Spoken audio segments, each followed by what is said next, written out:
तो तीसरा पड़ाव, पहला पड़ाव क्या था और दूसरा मनन, और तीसरा निधिध्यासन। बताया नहीं था मैंने, वैसे जो पहले सुन चुके हैं उनको पता है। निधिध्यासन बोलो अपने मुझे।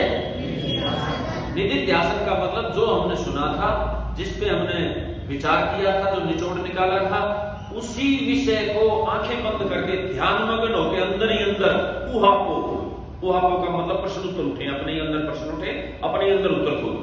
ये है निधिध्यासन। तो निधिध्यासन केवल 2 मिनट में हो जाएगा 1 घंटे वाले विषय का।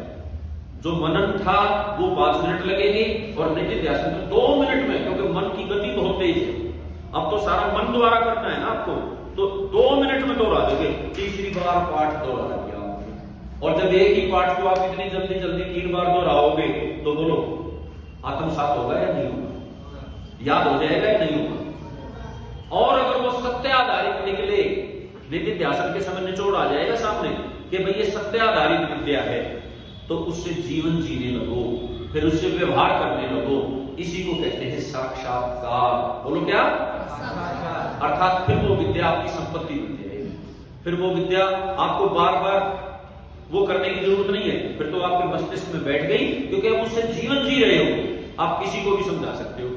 अच्छा, समझाने में भी सरल हो जाएगी, क्योंकि जीवन जीते समय आप उसके सारे खट्टे मीठे अनुभव भी ले लोगे कि भाई क्या क्या दिक्कतें आती हैं, कहां ये कैसे सरलता से इसको ग्रहण किया जा सकता है, ये भी आपके भीतर आ जाएगा। रोज नया अनुभव होगा, और रोज नया अनुभव होगा। उस अनुभव में जो सबसे ऊंचा अनुभव होगा, आप उसे बच्चों को पढ़ाओगे, दूसरों को, चाहे बड़ों को भी, बड़ों को भी पढ़ाया जा सकता है। तो ये 4 पड़ाव हैं विद्या को ग्रहण करने के। पहला क्या है? बोला करो। दूसरा, तीसरा और चौथा साक्षात्कार। बोलो क्या है? ये विद्या को सीखने का, ये अर्जुन के पुत्र अभिमन्यु जैसी तेज बुद्धि बनने का, अर्जुन जैसी तेज बुद्धि बनने का तरीका है। जो सीखना चाहे सीख ले। और भारत के लोग इसी तरीके से बुद्धिमान बनते थे। भारत के लोग 6000 साल पहले दुनिया के सबसे ज्यादा बुद्धिमान लोग थे। आज भी भारत के लोग दुनिया में सबसे ज्यादा बुद्धिमान हैं। इसका प्रमाण है नासा में आज भी एक एजेंसी है, नासा अमेरिका की, वो साइंटिस्टों का एक समूह है, और उस समूह में आज भी भारतीय मूल के साइंटिस्ट सबसे ज्यादा है। पता होगा आप सबको, नहीं पता है तो इंटरनेट पे सर्च करके देख लेना, आज भी ज्यादा है। देखो, कोरोना बीमारी आई तो सबसे पहले ये वैक्सीन किसने बनाई? भारत वालों। और सबसे ज्यादा कारगर किसकी दवाई निकली? अब पता चल रहा है चीन वाले दोबारा लेटे हुए हैं, अमेरिका वाले लेटे हुए हैं, और जगह तो भगदड़ मची हुई है, लेकिन भारत के लोग आज भी मस्ती में। इससे पता चलता है कि बुद्धि तत्व इस भारत की धरती पे सबसे ज्यादा उन्नति करता था, कर रहा है और करेगा, यदि आप सावधान रहे। अभी बुद्धि नाश के बहुत प्रोग्राम शुरू कर दिए। ये शराब है, नशीले पदार्थ हैं, मांस है, ये सब बुद्धि नाश के प्रोग्राम शुरू कर रखे हैं। इनको हटाना चाहिए। ये बुद्धि को लुप्त कर देते हैं। बुद्धि लुम्पत तद मदकारी उच्यते, ऐसा एक आयुर्वेद का श्लोक है कि जो बुद्धि का विनाश करने वाले हैं उन्हीं को नशीले पदार्थ कहा जाता है। ध्यान दें। तो अभिमन्यु को वो सिखाते थे, और कोई बच्चा जब किसी काम को जल्दी सीख ले, सिखाने में कुछ बच्चे कुछ देर से पकड़ते हैं, कुछ बच्चे जल्दी पकड़ लेते हैं, और जल्दी पकड़ने वाले बच्चे वही होते हैं जो पूरा ध्यान वहां रखते हैं। याद रखना, जो इस श्रवण मनन निधिध्यासन को अपनाते हैं, इस तरीके को जो अपनाते हैं, वही तेज बुद्धि वाले होते हैं। ऐसा मत मानना कि परमात्मा किसी की बुद्धि कम देता है, किसी की ज्यादा देता है। जो वहां ध्यान नहीं देते वही कमजोर बुद्धि है। जो ध्यान दे लेते हैं वो बिल्कुल ब्रिलियंट माइंड बन जाते हैं, धीरे धीरे तीव्र मेधा संपन्न हो जाते हैं वो। तो अब अभिमन्यु जल्दी पकड़ लेता था, एकाग्र रहता था। जो जल्दी सीख जाता है, फिर उसके लिए एक शब्दावली का प्रयोग किया जाता है कि ये तो इतनी जल्दी सीख गया जैसे मां के पेट से ही।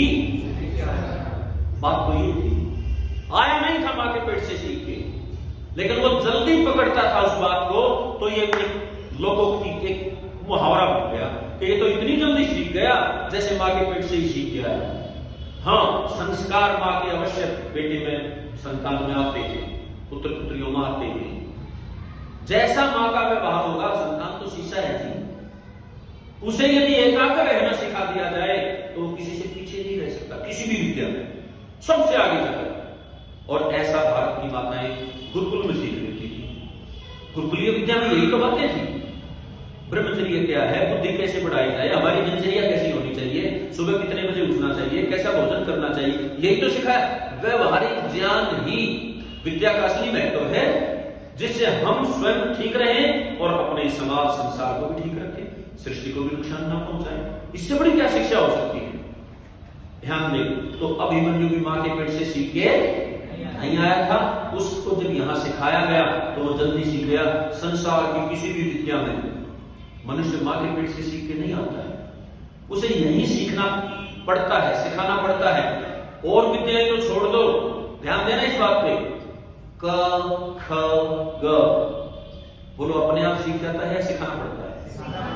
अरे जब क ख ग भी सिखाना पड़ता है, अन्य विद्याओं का क्या कहना? विचार कर ले आप इस बात पे। अब आगे बढ़ते हैं। इसका मतलब भारत में विद्या को सीखने और सिखाने की जो परंपरा है वो विश्व में सबसे ऊंची परंपरा है। अर्थात इससे बढ़िया तरीके से मैंने इस विषय पे कई मनोवैज्ञानिकों से चर्चा की, जो मनोविज्ञान में पारंगत लोग हैं, बड़े बड़े हॉस्पिटलों में बुद्धि का ही इलाज करते हैं, तो उन्होंने बताया कि इससे अच्छा कोई तरीका हो ही नहीं सकता। जो ये बताया ना, श्रवण मनन निधिध्यासन साक्षात्कार, ये एकाग्रता से सुनना, तो कहते हैं इससे बड़ा कोई तरीका हो ही नहीं सकता। इसी से व्यक्ति की बुद्धि का विकास रोजाना होता जाएगा, रोजाना होता जाएगा। और जब किसी को आलस्य आए तो अपने आप साइड में खड़ा हो जाए, मुझे कहना नहीं पड़ेगा, लटके वटके नहीं लेने होंगे सर जी की तरह, ठीक है? आगे बढ़ते हैं। मैं अब पहले प्रधान विषय को, जिसकी भूमिका मैंने कल सायंकाल मान दी थी, जो कल सायंकाल थे उनको पता है कि इस संसार में जितना भी विकार आया है, जितना भी बिगाड़ आया है, इसके पीछे एक बिंदु सबसे ज्यादा काम कर रहा है। जो शाम को थे, बताओ क्या बिंदु था वो? क्या चर्चा हुई थी जी? सायंकाल हमने एक चर्चा की थी, मनु ऋषि ने लिखा 10 प्रकार से पाप होता है, और उसमें अंतिम 10वां बिंदु क्या था? क्या था जी? शाम को कौन कौन वही लोग थे? हाँ जी, आत्मा और परमात्मा का न जानना, न मानना, ये वो बिंदु था जिसके कारण संसार में आज तक भी जितने पाप हुए हैं, जितने भी गलत काम हुए हैं, अब भी जो हो रहे हैं और आगे भी जो होंगे, उनका मुख्य कारण है आत्मा और परमात्मा की सत्ता को ठुकरा देना। ना जानना कोई बड़ी बात नहीं है, ना जानना कोई बड़ा पाप नहीं है, लेकिन जानने का प्रयास ही ना करना, यह बड़ा पाप है। तो जो गुरुकुलीय शिक्षा पद्धति थी उसमें तो ये पाठ पढ़ाया जाता था, और आज की शिक्षा पद्धति में आत्मा और परमात्मा को आपने कभी सुना किसी स्कूल कॉलेज में कि आत्मा होती है परमात्मा होता है? ऐसा कभी सुना किसी ने? है ही नहीं, स्थान ही नहीं है। तो ये सबसे बड़ा दुनिया में पाप बढ़ने का कारण है, याद रखना। अच्छा, ये अंत तक आपकी समझ में आ जाएगा जब हम इस पूरा करेंगे इस पाठ्यक्रम को परसों, ये आपकी समझ में आ चुका होगा कि बिल्कुल यही बिंदु है। संक्षेप में मैं आपको बता देता हूं। यदि हमें पता चल जाए कि ये परमात्मा है, ध्यान देंगे इधर, तब समझ में आएगी बात, दाएं बाएं नहीं देखें। हमें पता चल जाए ये परमात्मा है और ये मैं हूं, और मैं सदा रहूंगा। ऐसा कोई समय नहीं था जब मैं नहीं था, और आगे भी ऐसा कोई समय नहीं आएगा जब मैं ना हूं। ये कर्म करने वाला है और ये इस पे दृष्टि रखने वाला है, शक्तिशाली है, इससे भी ज्यादा ये सब पे दृष्टि रखता है। ध्यान दें, यदि इसको ये पता चल जाए कि मेरे किए हुए कर्म का फल मुझे ही मिलेगा, मुझे ही भोगना पड़ेगा, तो क्या ये कोई बुरा कर्म करना चाहेगा? नहीं। ये बुरे कर्म हो ही तब रहे हैं जब मैं अपने अस्तित्व को जानता ही नहीं हूं। मैं ये मानता हूं किसने देखी आत्मा, किसने देखा अगला जन्म, खाओ पियो मौज करो, उधार लेके खाओ, किसने वापस लौटाना है? परमात्मा किसने देखा? क्या पता फल मिलेगा या नहीं मिलेगा। परमात्मा भी उड़ गया और स्वयं हम अपने आत्मा को भी उड़ा दिया। ये दो के ना रहने से, समझ में आई? थोड़ी सी बात समझ में आई? कि यदि हमें कन्फर्म हो जाए, 100% पता चल जाए कि मैं हूं और मैं सदा रहूंगा और मेरे कर्म का फल मुझे ही मिलेगा और परमात्मा है, फल भोगवाए बिना छोड़ेगा नहीं, तो मैं एक भी बुरा कर्म नहीं कर सकता, क्योंकि मैं दुख नहीं चाहता। दुख कौन चाहता है? आप में से है कोई जो दुख चाहता हो? सब सुख चाहते हैं। तो कैसा कर्म करोगे? अच्छा कर्म करोगे, संभल के कर्म करोगे, निश्चित यही बात है। तो इसीलिए शास्त्रकार ने कही ये बात, बहुत बड़े विद्वान ने कही ये बात कि आत्मा और परमात्मा का न मानना संसार के सब बातों, सब पापों की जननी है, सब गलतियों की जननी है। उसी के कारण संसार में पाप बढ़ते जाएंगे। अच्छा, जब तक ये शिक्षा लागू नहीं होगी, ध्यान देना मेरी बात पे, तब तक पाप और बढ़ेंगे और बढ़ेंगे और बढ़ेंगे, रुकेंगे नहीं। इसको थामना चाहते हो तो इस विद्या पे आपको आना पड़ेगा। ये गुरुकुलीय शिक्षा पद्धति का थीम है, मतलब सुपीरियर विद्या है। इसके बाद कोई विद्या का प्रोग्राम चलता था। गुरुकुलीय शिक्षा पद्धति में डॉक्टर बनाए जाते थे, इंजीनियर भी बनाए जाते थे, राजनीतिक लोग भी बनाए जाते थे, सब बनाए जाते थे, लेकिन सबसे पहले उन्हें मनुष्य बनाया जाता था। क्या बनाया जाता था? मनुष्य का मतलब क्या? जो मनन के बिना एक भी काम ना करे। दोहराओ अपने, आप दोहराओ, जो मनन के बिना, जो वो क्या? मनुष्य। वो तो है मनुष्य, और जो मनन के बिना काम करता रहे वो जानवर। ठीक बात है, वो जानवरों का एक बड़ा भाई लिखा है, वो जानवरों का बड़ा भाई है। अब ध्यान दें, ये गर्दन नीचे नहीं होनी चाहिए भाई, ध्यान ही कर, गर्दन नीचे नहीं होनी चाहिए। कुछ गड़बड़ तो नहीं है? हाँ, मुझे आप लिखते रहने चाहिए, कोई भी छुप के ना बैठे। तो इस आत्मा परमात्मा विषय में सबसे पहले मैं आपके सामने जो बात रखना चाहता हूं, जब यही मुख्य विषय है, जब इसे ही जानने से संसार के 90-95% पाप घट जाएंगे, तो पहले इसी विषय को लिया जाए। क्यों जी? ईश्वर, भगवान, परमात्मा, संसार में ये नाम तो बड़ा प्रचलित है। दुनिया कोई इसे गॉड, कोई अल्लाह, कोई कुछ पता नहीं क्या क्या नाम देंगे, इसकी चर्चाएं तो करते हैं, लेकिन एक भी संसार का व्यक्ति, ध्यान देंगे, वर्तमान में गुरुकुलीय शिक्षा पद्धति से जो अटैच नहीं है उसकी बात कर रहा हूं, एक भी ऐसा संसार का व्यक्ति इस बात को स्पष्ट नहीं कर पाएगा कि ईश्वर है। मैं चुनौती दे रहा हूं। और जो गुरुकुलीय शिक्षा पद्धति से अटैच नहीं है, या जिसने ऋषियों के ग्रंथ नहीं पढ़े हैं, आओ कोई ग्रंथ करके दिखा दो। अच्छा, आप क्या मानते हो? हम छोटे लोगों की बातें, हम सब क्या मानते हैं? क्या ईश्वर है? पक्का? 100% है जी? कहाँ है जी? कण कण में, यहां भी है, यहां पक्का ईश्वर कहाँ है? दिखाओ तो। है जी?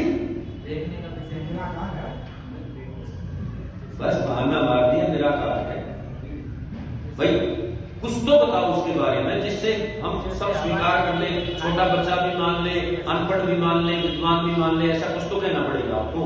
क्यों नहीं? कोई शब्दावली तो अपनानी पड़ेगी कि ईश्वर है कैसे। भाई ईश्वर होता तो इतने बड़े बड़े पाप संसार में होते। आज संसार में कितने पाप हो रहे हैं। मैं एक आपको सच्ची बात बता रहा हूं जो भारत सरकार द्वारा सर्वे में आई है। 10,000 माँ बहन बेटियों का आपके देश में रोज अपमान होता है, बलात्कार आदि। 10,000 इसकी वो संख्या है जो FIR लॉन्च हो जाती है। इसके अलावा ऐसे चिंतकों का मत है कि कम से कम 4 गुना माँ बहन बेटियां अपनी शर्म से चुप रह जाती हैं। क्यों? अपनी इज्जत को और बिखेरा। छोड़ो, हम नहीं जाते पुलिस के पास, ऐसा नहीं है। तो 50,000 भारत देश में रोज मां बहन बेटियों के अत्याचार होते हैं, फिर भी आप कह रहे हो भगवान है। चोरी, डकैती, भ्रष्टाचार, झूठ, एक दूसरे को धोखा, यदि इनको गिनने लगोगे तो लाखों की संख्या में अपराध चले जाएंगे, लाखों की संख्या में। और मैं तो ये कहना चाहता हूं, हम यहां बैठे हैं आर्य समाज में, यदि हम किसी से पूछें कि भाई क्या 100% सत्य बोलते हो, हम एक प्रश्न उठा देंगे कि भाई क्या 100% सत्य पे चलते हो, तो हम में भी कोई ये हिम्मत नहीं कर पाएगा कि ये छाती ठोक के कह दे हाँ जी मैं 100% सत्य पे चलता हूँ, है क्या? और फिर भी आप कह रहे हो भगवान है, फिर भी आप ये स्वीकार कर रहे हो कि भगवान है जी, है फिर भी है, क्यों फिर भी है, फिर कर क्या रहा है वो? है तो हमें रोक को नहीं, रोकना चाहिए इसको। माता पिता के सामने कोई गड़बड़ी करे संतान तो माता पिता क्या करते हैं, इसको करने देते हैं या उसको कहते हैं रुक भाई, रोकते हैं। और ईश्वर को भी आप ऐसा ही मानते हो कि वो हमारा माता भी है, पिता भी है, बंधु भी है, सखा भी है, वही सब कुछ है, तो वो रोक क्यों नहीं रहा है? फार्मूले बना दिए अपने बचने के। ऐसा तो नहीं है। कुछ बूढ़े बुजुर्ग लोगों ने बैठ के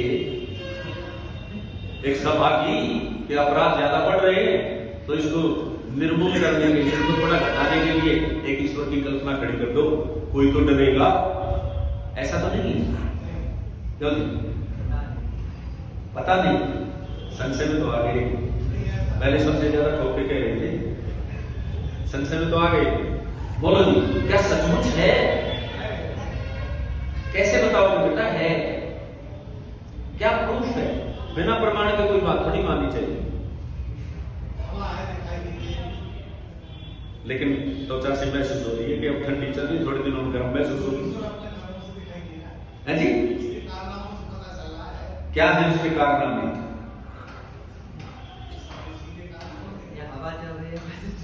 हवा चल रही है, उसका कारनामा है।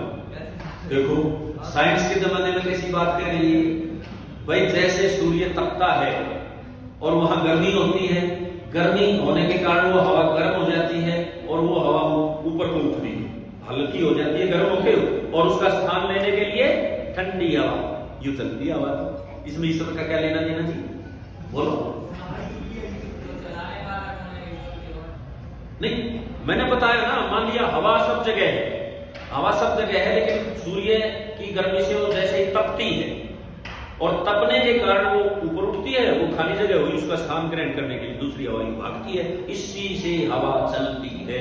इसमें भगवान का क्या लेना देना है, मुझे समझाओ तो। ये तो प्रोसेस है, साइंस है ये तो। बोलो जी, कैसे है ईश्वर, कैसे बताओ? क्यों नहीं? हाँ बेटा, कुछ कहना चाहते हैं? बोलो, कैसे है ईश्वर? बोलो बोलो। अब वो माइक दे दो ना उनको। कहां गए हो? पहुंचाओ, वो बेटी के पास पहुंचाओ, चला जाएगा वहां। हाँ बताओ।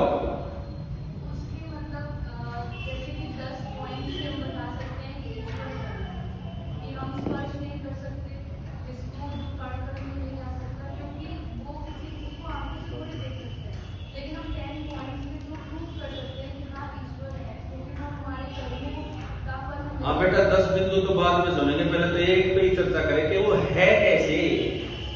10 पॉइंट प्रूव हो जाएगा कि वो है, कि वो मेल होना किसी चीज में समान नहीं सकता, क्योंकि जैसे कि कहते हैं कि कोई चीज किसी में आ सकती है, वो नहीं आ सकती। परमात्मा नहीं आ सकता किसी में, वो इतने मतलब छोटे से भी समा सकते, लेकिन जब विशाल की सोचा जाए तो उसको नहीं समा सकते आप। और वो यहाँ भी है, फिर यहाँ कैसे समाया हुआ? जब वो किसी चीज में समा ही नहीं सकता तो यहाँ कैसे समाया हुआ?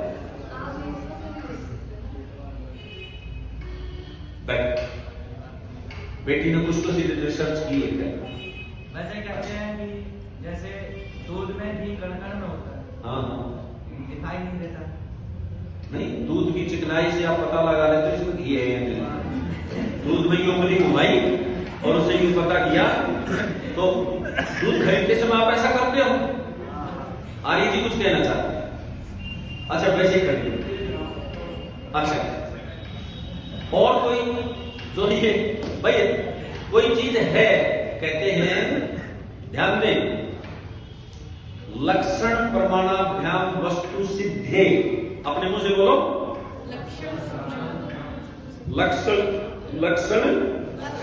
प्रमाणाभ्याम वस्तु सिद्धे न केवल वचनेन, अर्थात केवल बात कहने मात्र से कोई बात नहीं मानी जाती। लक्षण और प्रमाण दो, मान ली जाएगी। लक्षण और प्रमाण होने चाहिए। तो वो लक्षण और प्रमाण है क्या? मैं केवल आपसे इसीलिए पूछ रहा हूं कि इससे पता चलता है, और आप सब तो आस्तिक वर्ग हैं, आप सब तो लगभग आर्य समाज से जुड़े हुए लोग हैं। जब आपका ये हाल है तो सामान्य जनता का हाल क्या होगा? मैं ये कहना चाहता हूं आपसे। मतलब हम ही डगमगा रहे हैं, पूरी तरह स्पष्ट नहीं है। तो जब संशय होता है तो ही व्यक्ति का विनाश होता है।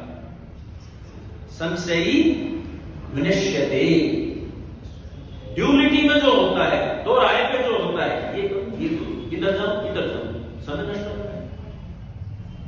तो बिल्कुल एक तरफा होना चाहिए। है तो ऐसे है। अच्छा, क्या सचमुच इन बिंदुओं को जानना चाहते हो? उत्साह से बताओ, ऐसे नहीं। क्या जानना चाहते हो? ये तो बिल्कुल जानना नहीं चाहता। खड़ा हो जाए, हाँ मुंह खोलने वाला खड़ा हो जा जल्दी। तीसरे नंबर वाले खड़ा हो जा। क्रोध में क्यों आ गया? गुस्सा कर रहा है क्या? भाई गुस्सा मत कर, खड़ा रहे थोड़ी, बल्कि उछल 10 बार उछल, ऊपर उछल। अरे उछलो, पैर में चोट तो नहीं है? चोट है पैर में तो दर्द है। अच्छा आगे आगे, यहां उछलने से बचने के लिए दर्द तो नहीं बताया, ऐसा तो नहीं है? हाँ बेटा, आलस्य नहीं करना, ठीक है ना छोटू? ध्यान दें, सचमुच आप ईश्वर के बारे में जानना चाहते हैं? क्योंकि बिना जानने वालों को बताऊंगा तो मैं भी ऐसे लोगों को खिलाऊंगा जिनका पहले से पेट भरा हुआ है, और मैं और उनको खिला दूं बदल भी होते, उसका कोई लाभ नहीं। और किसी को भी लटका नहीं आना चाहिए। हाँ भाई ये नंबर दो, इतना कमजोर कैसे होगा? मेरे तो यही समझ में नहीं आ रही है। नाम क्या क्या है? दुष्यंत और वसंत। तो ये दुष्यंत कमजोर हो गया नहीं, ये दोनों बिल्कुल बराबरी पे थे। मैं कई बार रुद्रपुर गया तो एक से ही दिखते थे। अब ये गुरुकुल में लौट आया वापस, बहुत अच्छी बात। गायब हो गया था ना? चलो, ईश्वर परमात्मा भगवान है अथवा नहीं है चर्चा करते हैं थोड़ी सी देर। लेकिन आप एक तो एकाग्र रहेंगे और एक बिल्कुल आलस्य नहीं दिखाएंगे, क्योंकि इस विद्या को या किसी भी विद्या को जितना चुस्त रह के सुनोगे, कमर गर्दन सीधी करके जितना चुस्त रह के सुनोगे, एकाग्र, वो उतना ही एकदम समझ में आ जाएगी, यूं हजम हो जाएगी आपको। इधर खाई और उधर आपकी ताकत बन जाएगी। और ऐसे ही विद्या काम आती है आगे। ध्यान दें, केवल 3 पंक्तियां याद करनी है आपको आज। कितनी? केवल 3 पंक्तियां। 3 तो पंक्ति याद कर सकते हो, और बड़ी सरल सी पंक्ति है। जैसे पहली पंक्ति, मैं एक सुंदर गाय का चित्र बनाऊं और आपको दिखाऊं, बड़ा सुंदर चित्र, और मैं आपको ये कहूं कि भाई यहां ड्राइंग शीट पड़ी थी, पेंसिल पड़ी थी, रंग पड़ी थी, रबड़, मतलब ड्राइंग का सारा सामान पड़ा था। ये अपने आप सुंदर गाय का चित्र बन के तैयार हो गया। आप क्या कहोगे, हाँ या ना? क्यों नहीं? अपने आप गाय का सुंदर चित्र नहीं बन सकता? क्यों बेटा? बन सकता है, बन सकता है, नहीं बन सकता? पक्का? क्यों बताओ? अपने आप सुंदर गाय का चित्र बन सकता है, हाँ या ना? ना। अच्छा, कोई है जिसकी बुद्धि में यह बात आती है कि हाँ? सब ना में। ध्यान दें, बिल्कुल ठीक है, इसमें दो राय नहीं है कि किसी भी वस्तु का सुंदर चित्र अपने आप, यही बात सत्य है। यही पहली पंक्ति याद होने की है या नहीं होने की है? दोहराओ, अपने आप किसी भी वस्तु का सुंदर चित्र, पूरी पंक्ति दोहरा दो ना, मेरे से बार बार क्या लगा रहे? किसी भी सुंदर वस्तु का चित्र नहीं बन सकता। अपने आप किसी भी वस्तु का सुंदर चित्र, ये पहली पंक्ति है। दूसरी पंक्ति मैं आपसे पूछ रहा हूं, पहले चित्र की वस्तु नकली वस्तु कहलाएगी या असली? भाई चित्र में यदि सेब का चित्र है तो क्या उस सेब को खा के भूख मिटाई जा सकती है क्या? गाय है चित्र वाली, क्या वो दूध दे सकती है? क्या वो चारा खा सकती है? क्या उसका श्वास प्रश्वास चलता है? नहीं चल सकता। इसका मतलब चित्र की वस्तु नकली होती है, असली ये दूसरी पंक्ति है। क्या भूलने वाली चीज है क्या ये? क्या है दूसरी पंक्ति? पहली पंक्ति क्या थी? कोई भी किसी भी वस्तु का, बोलो, सुंदर चित्र। ये सुंदर चित्र जरूर जोड़ना। मैं इसलिए कह रहा हूं, मेरी एक बेटी है भांजी, वो भी डॉक्टर है, तो मैं उसको एक दिन समझाने बैठ गया, तो वो क्या कहने लगी, मैंने यही जब पंक्ति कही ना, तो कहने लगी, मम्मा मेज से स्याही की दवा गिर जाए तो बादल का चित्र अपने आप बन जाएगा। अब उसको समझाओ कैसे समझाओगे? मतलब उसने कुतर्क किया है, तर्क नहीं है, लेकिन अड़ादी बात की। तो इसीलिए ये सुंदर चित्र साथ जोड़ना है।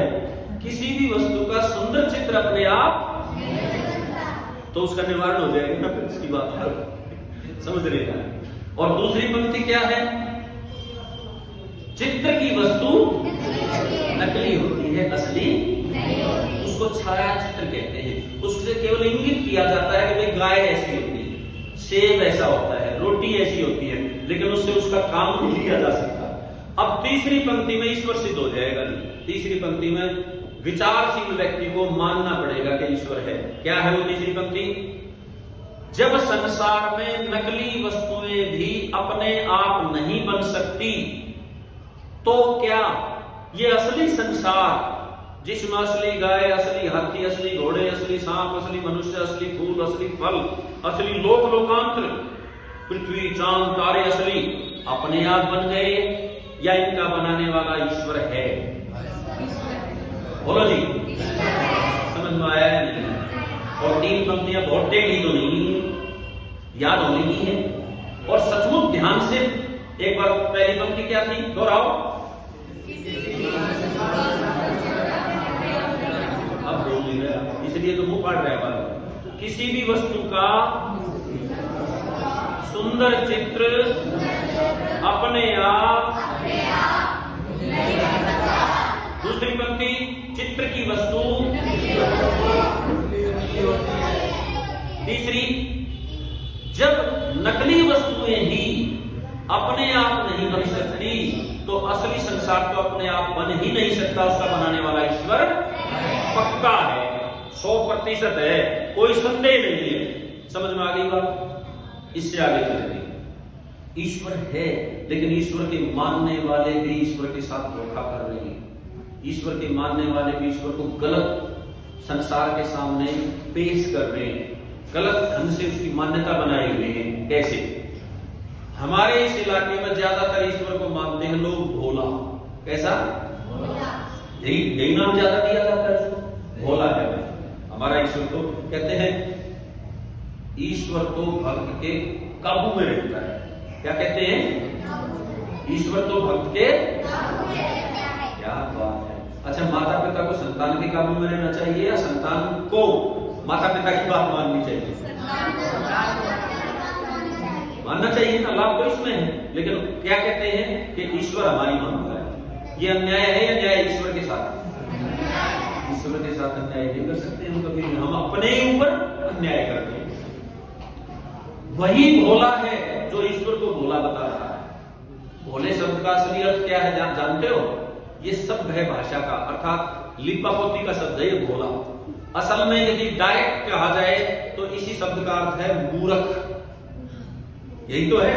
जब हम किसी को बचाना चाहते हैं कहीं, अरे भाई इसको नहीं पता था, ये तो भोला है बेचारा, यही तो कहते हो। तो असल में अब किसको मूर्ख बता रहे हो? चर्चा किसकी चल रही है? ईश्वर को भोला बता रहे हैं। हमारा कहां कल्याण हो सकता है? विचार करना इस बात में। और ईश्वर भोला है या बुद्धिमान? कितना बुद्धिमान है? कैसे पता चले कितना बुद्धिमान है? परमात्मा की बनाई हुई किसी एक कृति को, एक वस्तु को ले लो, और हमारे सबसे निकट है मनुष्य का शरीर। ध्यान दें, लाखों साल से डॉक्टर और साइंटिस्ट इस शरीर पे रिसर्च कर रहे हैं, इसको चीर फाड़ के देखना चाहते हैं, समझना चाहते हैं। आज भी रिसर्च चल रही है, आया ना? चल रही है ना? क्या उन डॉक्टर और साइंटिस्टों ने इस मनुष्य शरीर को पूरा जान लिया? आज भी नहीं जान पाए। लाखों साल से जानने का प्रयास कर रहे हैं, आज भी नहीं जान पाए। ये मनुष्य शरीर परमात्मा का बनाया हुआ है। ध्यान दें, अब पूरे शरीर की बात छोड़ दो, केवल आंख की संरचना भी नहीं जान पाए। केवल आंख की छोटी सी आंख, हमारी भी आंख है और चींटी की भी आंख है, सेम फंक्शन काम करता है। ऐसे ही रेटिना है, ऐसे ही उसमें दृष्टि है, वो भी ऐसे ही रूप गुण को ग्रहण करती है। विचार करके देखना, यदि डॉक्टर और साइंटिस्ट इस आंख की संरचना को पूरा जान गए होते तो संसार में अंधे और काने लोग नहीं होते थे। क्यों? नहीं बना के चढ़ा देते, लेकिन ऐसा हो नहीं रहा। लोगों को पत्थर की आंख चढ़ानी पड़ती है। विचार करना इस बात पे। इसका मतलब जान नहीं पाए। आंख चढ़ा दी जाती है, लेकिन कोई दान दे दे तो, परमात्मा की बनाई हुई आंख कोई दान दे दे तो चढ़ा देते हैं। आजकल नेत्रदान का सिस्टम चल गया है। ध्यान दें, एक तराजू के पलड़े में रख दो, आज तक के सृष्टि के प्रारंभ से लेकर आज तक के बुद्धिमान साइंटिस्ट डॉक्टरों की बुद्धि को इकट्ठी, और तराजू के दूसरे पलड़े में रख दो इस आंख के बनाने वाले परमात्मा की बुद्धि। बोलो कौन सी ज्यादा? कौन सी ज्यादा? हाँ, ध्यान कहीं और नहीं जाना चाहिए, मेरी तरफ ध्यान और समझना इन बातों को, जिससे दूसरों को समझा पाओ। तभी मानूंगा मैं आपने पाठ पढ़ा है। परमात्मा की बुद्धि थोड़ी सी ज्यादा है हमसे या बहुत ज्यादा है? कोई अनुमान नहीं लगा सकते हम कितनी ज्यादा है। इसीलिए हम उसे कहते हैं पूर्ण बुद्धि वाला। बोलो अपने मुंह से, बोला कभी मत लेना परमात्मा को। परमात्मा तो है पूर्ण बुद्धि वाला। इस पूर्ण बुद्धि वाले को एक शब्द में बांधा व्याकरणाचार्यों ने, उसे कहते हैं सर्वज्ञ। बोलो क्या? और है वो, इस बात को पारिभाषिक शब्द दिया गया सत्य। बोलो क्या? सत्य माने सत्य नहीं, सत्य। सत्य का मतलब एग्जिस्टेंस। सत्य किसे कहते हैं? कोई आपसे पूछे सत्य किसे कहते हैं, तो सत्य को की परिभाषा है आगे, जो सदा वर्तमान रहे। बोलो अपने मुंह से, उसे सत्य कहते हैं। तो सबसे पहले ईश्वर सत्य है, वो सदा वर्तमान रहता है। और दूसरे नंबर पे वो सर्वज्ञ है, अर्थात उससे ज्यादा बुद्धिमान संसार में कोई नहीं है। संसार में जितनी भी बुद्धि आपको दिखाई दे रही है ना, वो भी कहीं ना कहीं परमात्मा से ही मिली है। याद रखना इस बात। सत्य है, सर्वज्ञ है। बोलो अपने मुंह से। आगे बढ़ते हैं। वो जड़ है या चेतन है? कैसे पता चले वो चेतन है?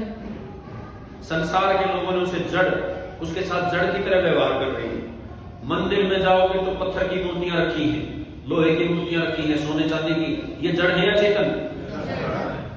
चर्च में जाओगे तो जो क्रॉस है उनका, वो भी मिट्टी का या लकड़ी का या मोम का या अन्य धातुओं का, वो भी जड़ है। ये मुसलमान लोग जो सिजदा करते हैं तो ये काबे की ओर मुंह करके घुटने टिकाते हैं, ये भी जड़ पूजा ही है। भाई ये दाएं बाएं मुंह नहीं करेंगे, ये काबे की ओर मुंह करेंगे जब भी सिजदा करेंगे, ये भी जड़ पूजा है। वो औरों को जड़ पूजा बता रहे हैं, खुद भी जड़ पूजा करते हैं। ये थोड़ा सा समझने की बातें हैं, बुद्धि में बैठा नहीं। और गुरु ग्रंथ वाले जो हमारे सरदार जी हैं, वो भी गुरु ग्रंथ के आगे ही नतमस्तक होते हैं। वो ग्रंथ भी तो जड़ है, अर्थात सब ने ईश्वर के साथ जड़ वाला व्यवहार शुरू कर दिया है, लेकिन ईश्वर तो चेतन है। कैसे बताओगे? ध्यान दें, ये जो बुद्धि तत्व है, ये जड़ का गुण है या चेतन का? ये जो बुद्धि तत्व है, ये बुद्धि तो चेतन में ही होती है, जड़ में बुद्धि। समझ में आ रही है बात? तो परमात्मा सर्वज्ञ, परमात्मा सबसे ज्यादा बुद्धि वाला, तो बोलो वो जड़ हो गया चेतन? चेतन है, जड़ नहीं है। हर पल हमें देख रहा है, सुन रहा है, जान रहा है, हर पल। अच्छा, परमात्मा बलवान है, कमजोर है? और ये ईश्वर के मानने वालों ने उसे कमजोर घोषित कर दिया है। कैसे? जब ये मंदिर, मस्जिद, गुरुद्वारे, चर्च का निर्माण करते हैं तो क्या कह के करते हैं? जी भगवान का घर बना रहे हैं, यही तो कहते हैं ना। क्या कहते हैं? भगवान का चंदा दो। रिक्शे वाले से भी 10 रुपए मांगते हैं, चंदा मांगते हैं। अच्छा, मैं अपना घर ही ना बना पाऊं और आप सबको चंदा करके मेरा घर बनवाना पड़े, तो मैं आर्थिक रूप से कमजोर हूं या बलवान? कमजोर का सहारा लगाया जाता है, तो कमजोर मानते हैं ना फिर वो। और आगे बढ़ो, घर बना के आपने दे दिया, फिर उसकी रक्षा नहीं कर पा रहा हो भगवान का घर, मंदिर मस्जिद गुरुद्वारे चर्च भगवान के घर कहलाए ना, तो उनकी सुरक्षा व्यवस्था में भी कोई चौकीदार, कोई मौलवी, कोई पादरी, कोई पंडित जी या तो वो हैं, और जो बड़े बड़े मंदिर मस्जिद गुरुद्वारे चर्च हैं उनकी सुरक्षा व्यवस्था में तो मिलिट्री, पुलिस, अर्धसैनिक बल लगाए जाते हैं, आया ना। तो जो अपने घर की रक्षा भी नहीं कर पा रहा वो बलवान या कमजोर? तो इन ईश्वर के मानने वालों ने ईश्वर का डर्रा ही बिगाड़ दिया। समझ में आ रही है बात? ईश्वर तो बलवान है, कैसे पता चले ईश्वर बलवान है? मेरी तरफ देखें, ये वस्तु उठाने के लिए भी बोलो बल, ऊर्जा की जरूरत पड़ी या नहीं पड़ी? यदि इसके स्थान पे 100 किलोग्राम वजन हो तो बल ज्यादा लगाना पड़ेगा या कम? 500 किलो हो तो, 5000 किलो हो तो, विचारते चले जाओ। और ये जो पृथ्वी जिस पे आप बैठे हो ये कितने वजन वाली है? कभी सोचा आपने? इसका वजन का अनुमान करिए। और क्या ये एक ही पृथ्वी है ब्रह्मांड में? ऐसी अनगिनत पृथ्वियां हैं, अनगिनत, गिनती नहीं कर पाए साइंटिस्ट। हमारी ही आकाशगंगा में, हमारे ही सौरमंडल में, बल्कि हमारे ही सौरमंडल में इस पृथ्वी से 100 गुना बड़े, 1000 गुना बड़े और लाखों गुना बड़े बड़े ग्रह उपग्रह, बोलो है या नहीं है? और ऐसे ऐसे सौरमंडल कितने, उनकी भी कोई गिनती नहीं। और जो ऐसे अनंत ब्रह्मांड में, अनंत पृथ्वी, अनंत सौरमंडलों को ध्यान देना, सरलता से धारण किए हुए हैं। मुंह से बोलो, मुंह से बोलो, वो कितना बलशाली होगा, मैं ये कहना चाहता हूं। जो इतने भारी भरकम लोकांतरों को सरलता से धारण किए हुए है, तो उसमें कितना बल होगा, विचार करो। उत्तर दो, कितना बल होगा? अंत में कहना पड़ेगा अनंत बल वाला है वो। क्या कहना पड़ेगा? उसके बल का भी कोई ठोर ठिकाना नहीं। इसीलिए हम उसे कहते हैं सर्वशक्तिमान। बोलो क्या है वो? उसको जरूरत नहीं है आपके दिए हुए घर की, आगे चर्चा करेंगे।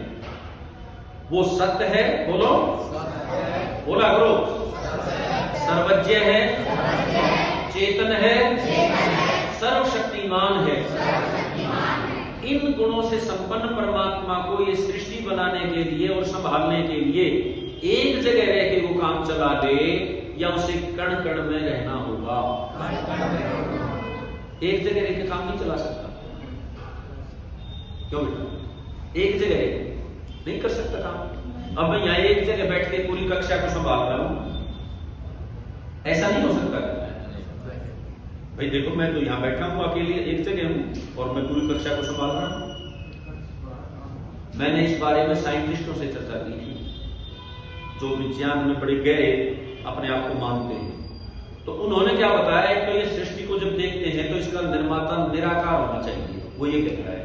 और तर्क क्या दिया कि जब इस पृथ्वी को बनाया होगा, मान लिया ये पृथ्वी है, तो बनाने वाले के कदम कांटे के हों, यदि वो साकार हो तो वो कहां खड़ा हुआ होगा? क्या समझ में आया?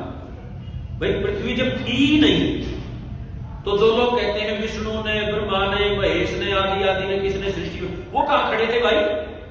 बताओ तो, समझ में आनी चाहिए आपको बात।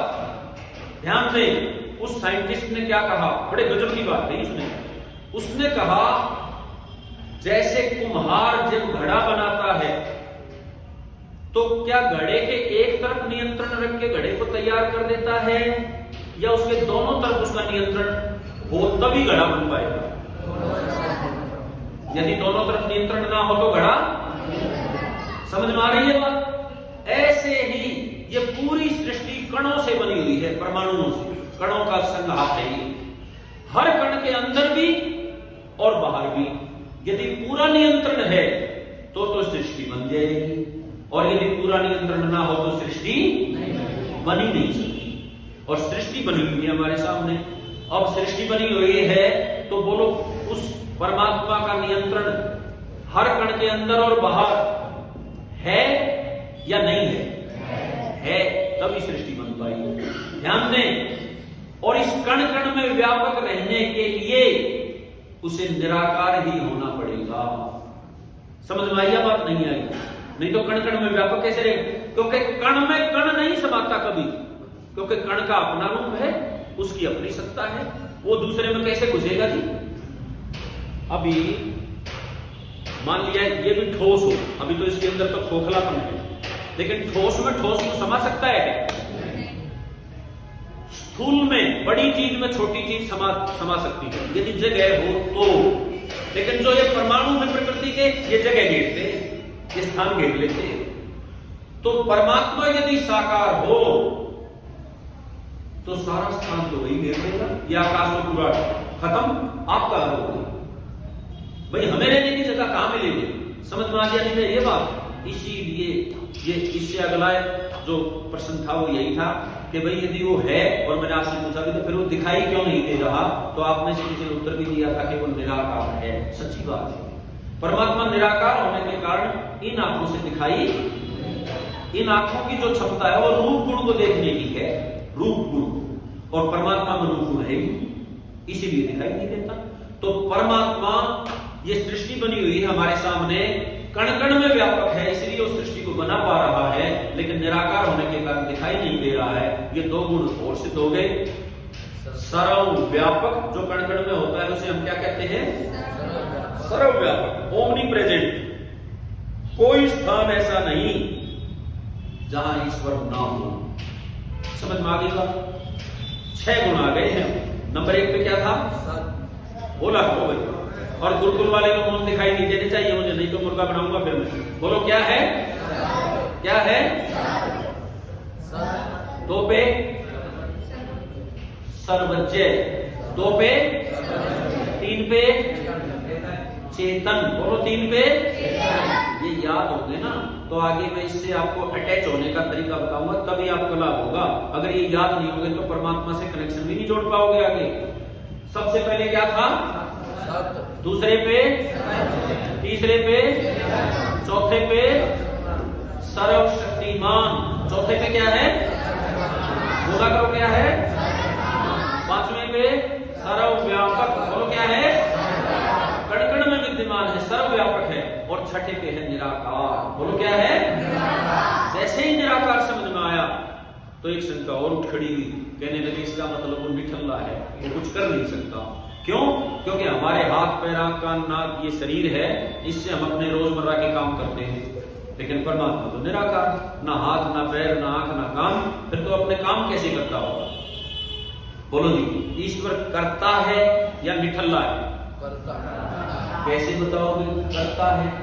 यहां जरूरत पड़ेगी वह आत्मा को समझने की। आत्मा समझ में आने के बाद परमात्मा अपने आप समझ में आ जाएगा। ध्यान दें, आत्मा है कैसे बताओगे? इसका सबसे बड़ा उदाहरण तो विद्वान लोग देते हैं कि हम सब के अंदर एक भावना है कि मैं हूं। आपके अंदर भी मैं हूं है, आपके अंदर भी मैं हूं है, आपके अंदर है या नहीं है? हम मानते हैं ना कि मैं हूं। आप कहीं बैठे हो, अंधेरा हो, कोई वहां से जा रहा हो और अड़ जाओ तो आप क्या कहते हो? अरे मैं हूं, थोड़ा साइड में हो, उछल दिया हो, कहते हो ना ऐसा? मतलब हमारा अस्तित्व है। अच्छा, ये मैं हूं कहने वाला ये शरीर है? ध्यान दें, अभी मैं देख रहा हूं, अभी मैं सुन रहा हूं, अभी मैं बोल रहा हूं, अभी मेरे हाथ पैर गतिमान हैं, लेकिन वो निकल जाए कौन? कौन? आत्मा निकल जाए तो ये शरीर तो आपको ऐसे ही दिखाई देगा। ये कान भी दिखाई देगा, ये आंख भी दिखाई देगी, ना तो आंख देख पाएगी, ना कान सुन पाएगा, ना ये वाणी बोल पाएगी, ना ये मेरे हाथ पैर यूं गति करेंगे। वो निकल गया जो इसे काम दे रहा था, जो इसमें बैटरी दे रहा था। तो ये शरीर भी जड़ है, आत्मा चेतन है बस। और ध्यान दें, इस शरीर के साथ हम व्यवहार क्या करते हैं? बोलते कैसे हैं? मेरे हाथ, मेरे आंख, मेरा नाक, मेरे कान, ऐसा ही तो बोलते हो। अच्छा, यदि ये बोलने लगे कोई, मैं हाथ, मैं कान, मैं आंख, तो क्या लगेगा आपको? जरूर कुछ दिख गया इसका, ऐसा ही तो सोचोगे। मतलब व्यवहारिक भाषा यही है, साइंस की भाषा यही है कि मेरे हाथ, ध्यान दें, मैं ये कहूं मेरा मोबाइल, और बहुत जल्दी समझ में आती है बात, और मैं कहूं मैं मोबाइल, अटपटी बात होगी ना। अब मेरा मोबाइल ठीक है कि मोबाइल एक अलग वस्तु है, यहां नहीं बोलेंगे जी, यहां नहीं बात करेंगे मंत्री जी। मेरा मोबाइल अर्थात मोबाइल एक अलग वस्तु है और इसका जो स्वामी हूं मैं अलग, दो वस्तुएं हो गई। समझ में आ रही है बात या नहीं आ रही? भाई दो वस्तु होगी ना, मोबाइल अलग है और उसका मालिक, उसका स्वामी, उसका ऑनर अलग है, दोनों हो गए। अब ध्यान दें, इस शरीर को कहा गया है, ये जो मेरा कहने वाला कौन है, यही आत्मा है। और इस शरीर को कहा गया रथ, बोलो क्या? और इस आत्मा को कहा गया है रथी, बोलो क्या? रथी का मतलब कि स्वामी होता है, रथ वाला। रथी का मतलब रथ वाला आत्मा। ध्यान दें, और जब ये रथ वाला निकल जाता है और फिर ये अपने आप नहीं चल सकता, ये शरीर, ये रथ अपने आप नहीं चलता, फिर इसको 4 आदमी उठा के ले जाते हैं। और दूर ऐसी कोई यात्रा जा रही हो तो आप क्या कहते हो, आपके मुंह से क्या निकलता है? देखो, अरथी जा रही है, यही तो बोलते हो। अ माने नहीं है जिसमें, रथी माने रथ वाला, स्वामी, केवल रथ को लिए जा रही, अर्थी जा रही, ये व्यवहार यही बताता है कि आत्मा है। और ध्यान दें, अच्छा इस तरह समझाने के अनेक तरीके हैं। हम किसी सड़क के किनारे से गुजरे और साइड में एक बाग था, और बाग में एक आम का पेड़, और आम के पेड़ पे पके हुए आम दुनिया भर के लगे हुए, उसको आम देखा किसने? दूर से, ये एक अलग इंद्रिय है। फिर उधर लेके इस शरीर को कौन गया? मैं, ये एक अलग इंद्रिय है। फिर तोड़ा किसने? ये एक अलग इंद्रिय है। सारी इंद्रियां अलग अलग है, आंख अलग है, पैर अलग है, हाथ अलग है। अच्छा, फिर सूंघा किसने? ये भी अलग इंद्रिय है। और फिर चखा किसने? जिभ्या। और फिर आनंद आया और कहा बड़ा मीठा आम है भाई, है ना? कौन ये सामंजस्य बैठा रहा है?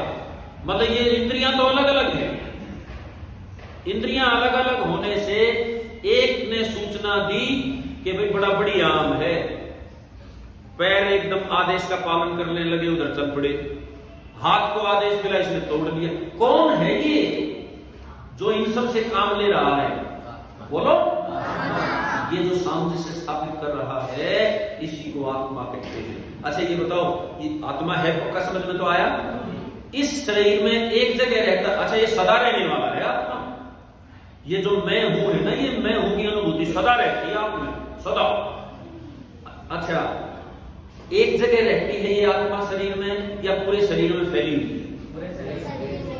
यदि पूरे शरीर में फैली हुई होती तो कई बार हाथ कट जाते हैं, दोनों पैर भी कट जाते हैं, फिर भी व्यक्ति जीवित रहता है, फिर कैसे? और यदि सब जगह पूरे शरीर में फैली हुई होती आत्मा, तो इस मनुष्य शरीर के बाद मान लिया हमें चींटी का शरीर मिलना हो तो आत्मा को सिकुड़ना पड़ेगा, क्यों जी? उस शरीर में कैसे आएगी इतनी बड़ी आत्मा? और फिर चींटी के शरीर के बाद हाथी का शरीर मिलना हो, फिर आत्मा को फैलना पड़ेगा। और घटने और बढ़ने वाली कोई भी वस्तु नित्य नहीं होती, सदा रहने वाली नहीं होती वो, क्या समझ में आया? और आत्मा तो सदा रहने वाली है। इसका मतलब आत्मा कितनी है? एक देशी, अपने मुंह से बोलो, अणु परिमाण, अणु बहुत छोटी। क्या कहा? इस बाल के अगले भाग के 100 हिस्से कर दो और फिर उन एक एक हिस्से के भी 100 कर दो। ये भी ऐसा मत समझना किसी ने इंची टेप लगा के नाप दिया हो, इशारा किया है कि आत्मा बड़ा सूक्ष्म है, बहुत छोटा है और शरीर में एक स्थान पे रहता है, एक स्थान पे रहता है, अल्पज्य है, सर्वज्ञ नहीं है। परमात्मा सर्वज्ञ है और जीवात्मा थोड़ा जानने वाला तो है लेकिन थोड़ा जानने वाला, चेतन है लेकिन इसकी चेतनता तो क्लोरोफार्म सुना दो आदमी को, क्या होगा? जड़ के समान हो जाएगा। तो जीवात्मा एक जगह पे रह रहा है, जीवात्मा अल्पज्य है, जीवात्मा की चेतनता में भी कभी कभी गड़बड़ी आ जाती है, वैसे तो गड़बड़ी नहीं आती, चेतनता उसकी अक्षुण्ण रहती, लेकिन उसका शरीर से कनेक्शन हट जाता है, उपलोक परम सुनते और ये शरीर जड़ के समान हो जाता है, फिर वो शरीर को प्रयोग नहीं कर पाती उस समय, ये हालत आ जाती है उसमें। ध्यान दें। और बल जीवात्मा में बहुत ज्यादा है या थोड़ा है? थोड़ा ही है, सीमा है इसके बल की। और परमात्मा, परमात्मा तो सर्वशक्तिमान है, वो तो बल का अक्षुण्ण भंडार है। ध्यान दें। और जीवात्मा इस शरीर में एक जगह रहता हुआ, बोलो इस शरीर का पूरा नियंत्रण कर रहा है या नहीं कर रहा? मैं चाहूं तो यूं घुमा दूं, मैं चाहूं यूं घुमा दूं, मैं इस वस्तु को उठा के इधर रख दूं, मैं इधर रख दूं, ये सारा नियंत्रण मेरे शरीर का आत्मा कर रहा है। विचार करना, परमात्मा पूरे ब्रह्मांड में व्यापक है, कण कण में समाया हुआ है, तो क्या वो हर कण पे नियंत्रण रख सकता है या नहीं रख सकता? जब चाहे जिन परमाणुओं से सृष्टि बना दे, क्या फर्क पड़ता है उसको, क्योंकि उसका नियंत्रण है हर परमाणु पे। और जब चाहे जहां पर लय कर दे, उसके लिए कोई भी चीज कठिन नहीं, वो सबसे बड़ा करता है, क्योंकि ये सृष्टि बनाई ना, ये कितनी बड़ी है, पृथ्वी चांद तारे और ये अनंत सृष्टि है। ध्यान दें। लेकिन उसने स्वार्थ के लिए नहीं बनाई ये सृष्टि, उसने परमार्थ के लिए बनाई, हमारे लिए बनाई, अपनी संतानों के लिए, जीवात्माओं के लिए बनाई। इसीलिए मनुष्य की बुद्धि में ये बात हजम नहीं हो रही है कि कोई इतना बड़ा काम परोपकार के लिए कर सकता है क्या? समझ में आ रही है बात? नहीं आ रही है। और संसार में इसीलिए स्वार्थ बढ़ता जा रहा है, क्योंकि नास्तिकता बढ़ती जा रही है। यदि परमात्मा के सानिध्य में रहना शुरू करो, परमात्मा का मनन चिंतन शुरू करो, तो हम भी परमार्थी बनना शुरू हो जाएंगे, क्योंकि संघ का असर पड़ेगा। क्यों जी? संघ का असर पड़ता है या नहीं पड़ता? तो जो लोग परोपकारी बनना चाहें, उन्हें परमात्मा का संग करना चाहिए। इसका मतलब परमात्मा सबसे बड़ा करता है, लेकिन वो निस्वार्थ करता है, उससे बड़ा संसार में और कोई करता नहीं है। ये 7वां गुण आ गया है भाई। एक बार गिन लो। सत्य, बोला करो जल्दी जल्दी। सत्य, सर्वज्ञ, चेतन, सर्वशक्तिमान, सर्वव्यापक, निराकार, कर्ता। अब वो एक है या अनेक है? संसार में झगड़े तो हो रहे हैं अनेक के कारण, तो काल्पनिक खड़े कर लिए लोगों ने। क्यों झगड़े तो इसलिए हो रहे हैं कि अल्लाह वाले अपने आप को अलग मानते हैं कि हमारा अल्लाह अलग है, शिव वाले अलग मानते हैं, गौड़ वाले अलग मानते हैं, गुरु ग्रंथ वाले अलग मानते हैं, कबीरपंथी अलग मानते हैं, अलगाववाद है संसार में। तो क्या वो काल्पनिक है? इसका मतलब इतना बड़ा प्रोग्राम है जी, या असलियत में है? असलियत में नहीं है, काल्पनिक है, 100% काल्पनिक है। कैसे? ध्यान दें। परमात्मा है तो एक, लेकिन उसे समझाएं कैसे, उसके लिए मैं थोड़ा सा एक तरीका अपनाने का प्रयास करता हूं। मैं यहां कोई कार्य करना चाहता हूं और मेरा बल कम पड़ जाए, आप में से मैं किसी व्यक्ति को बुलाऊं कि जी मदद करो। आप में से एक व्यक्ति मेरे पास आया, मेरा बल बढ़ा या घटा? हम 1 से 2 हो गए, बल बढ़ा। अब 2 से भी काम नहीं हो पाया, हमने तीसरे व्यक्ति को पुकारा। बोलो यहां बल बढ़ रहा है या घट रहा है? बढ़ रहा है। बिल्कुल ठीक बात है। अच्छा, समझने के लिए कह रहा हूं मैं, समझाने के लिए। परमात्मा के 2 भाग कर दो, 2 टुकड़ों में बांट दो परमात्मा को।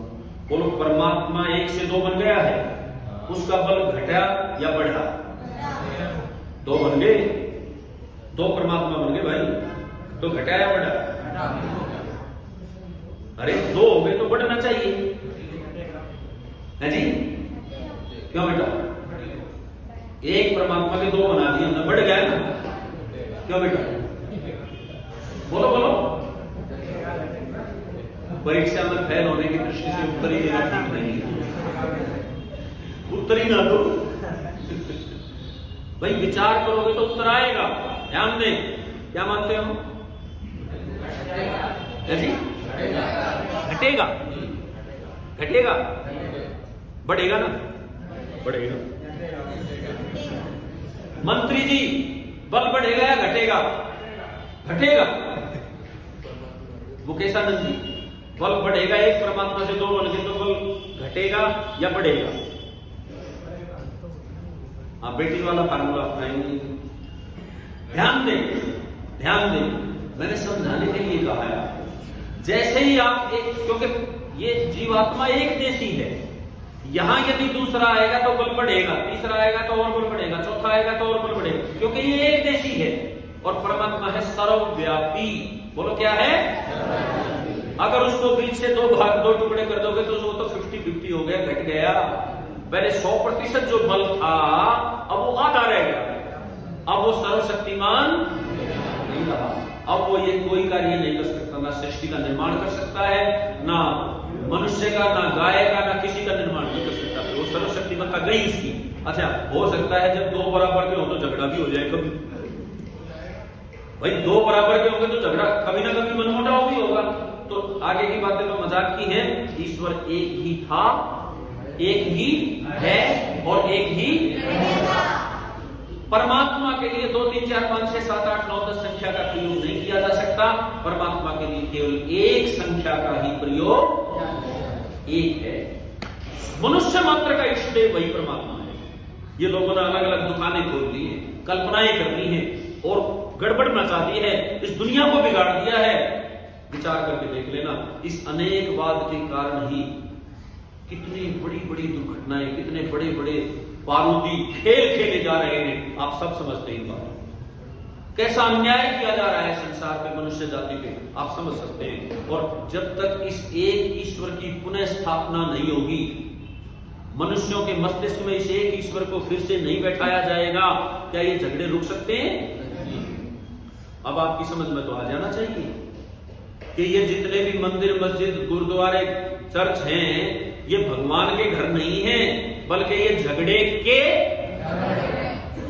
के तो इनका बनाने वाला, इनको बनाने के लिए कुछ मदद करने वाला, सब ही झगड़े में बढ़ावा देंगे। समझ में आई या नहीं आई? सचमुच इस संसार में मनुष्य जाति को लड़ाया जा रहा है। सबसे मुख्य जीवात्मा का सबसे बढ़िया पड़ाव, सबसे बढ़िया स्टेशन, और इसको बर्बाद करके रख दिया है। ईश्वर एक। अब दो पे ही और चर्चा करेंगे ईश्वर विषय में। क्या एकाध बार ईश्वर से भी भूल हो सकती है? मेरे कर्म का फल आपको मिल जाए, आपके कर्म का फल किसी और को मिल जाए, एक भूल। अरे एक भूल तो किसी से भी हो सकती है भाई, आप भी अड़बे कम है। एक भूल कोई गुंजाइश नहीं, क्यों बेटा? एक भूल का गुंजाइश, एक तो किसी से भी हो जाएगी, क्यों नहीं? क्यों बेटा? होगी एक आध भूल तो? क्यों नहीं हो सकती? फिर ये बताओ क्यों? हाँ, एक ही बिंदु है, यदि भूल होगी तो सर्वज्ञ कैसा होगा? सर्वज्ञ का मतलब सब समय में सब चीजों का जानने वाला, फिर वो भूल कैसे करेगा? या तो सर्वज्ञ नहीं है या भूल नहीं करता, दो में से एक ही बात रहेगी ना। तो परमपिता परमात्मा को हमने दूसरे बिंदु पे सर्वज्ञ सिद्ध किया था, तर्क द्वारा जाना था कि वो सर्वज्ञ है, तो वो भूल नहीं कर सकता, वो न्यायकारी है। लेकिन न्याय के लिए 3 बिंदु जरूरी है। नॉलेज, जानकारी के आधार पे जज ने निर्णय सुना दिया ये व्यक्ति चोर है, इसको जेल में डाल दो।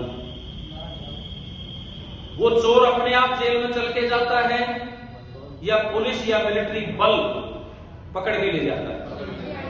इसका मतलब दूसरी चीज क्या चाहिए? बल, फिजिकल ताकत भी चाहिए न्याय के लिए। यदि वो ताकत ना तो चोर अकड़ के खड़े हो जाते हैं, हम नहीं जाते जेल में, हमारा कौन क्या बिगाड़ेगा देखेंगे। मतलब बल चाहिए। परमात्मा बल में कैसा? सर्वशक्तिमान, उसके कोई बराबर भी नहीं है। दिखे तो क्या कहने, उसके सामने कोई आंख नहीं दिखा सकता, तो दूसरी शर्त भी पूरी। लेकिन एक प्रकार की ताकत और चाहिए, उसे कहते हैं निष्पक्षता। बोलो क्या?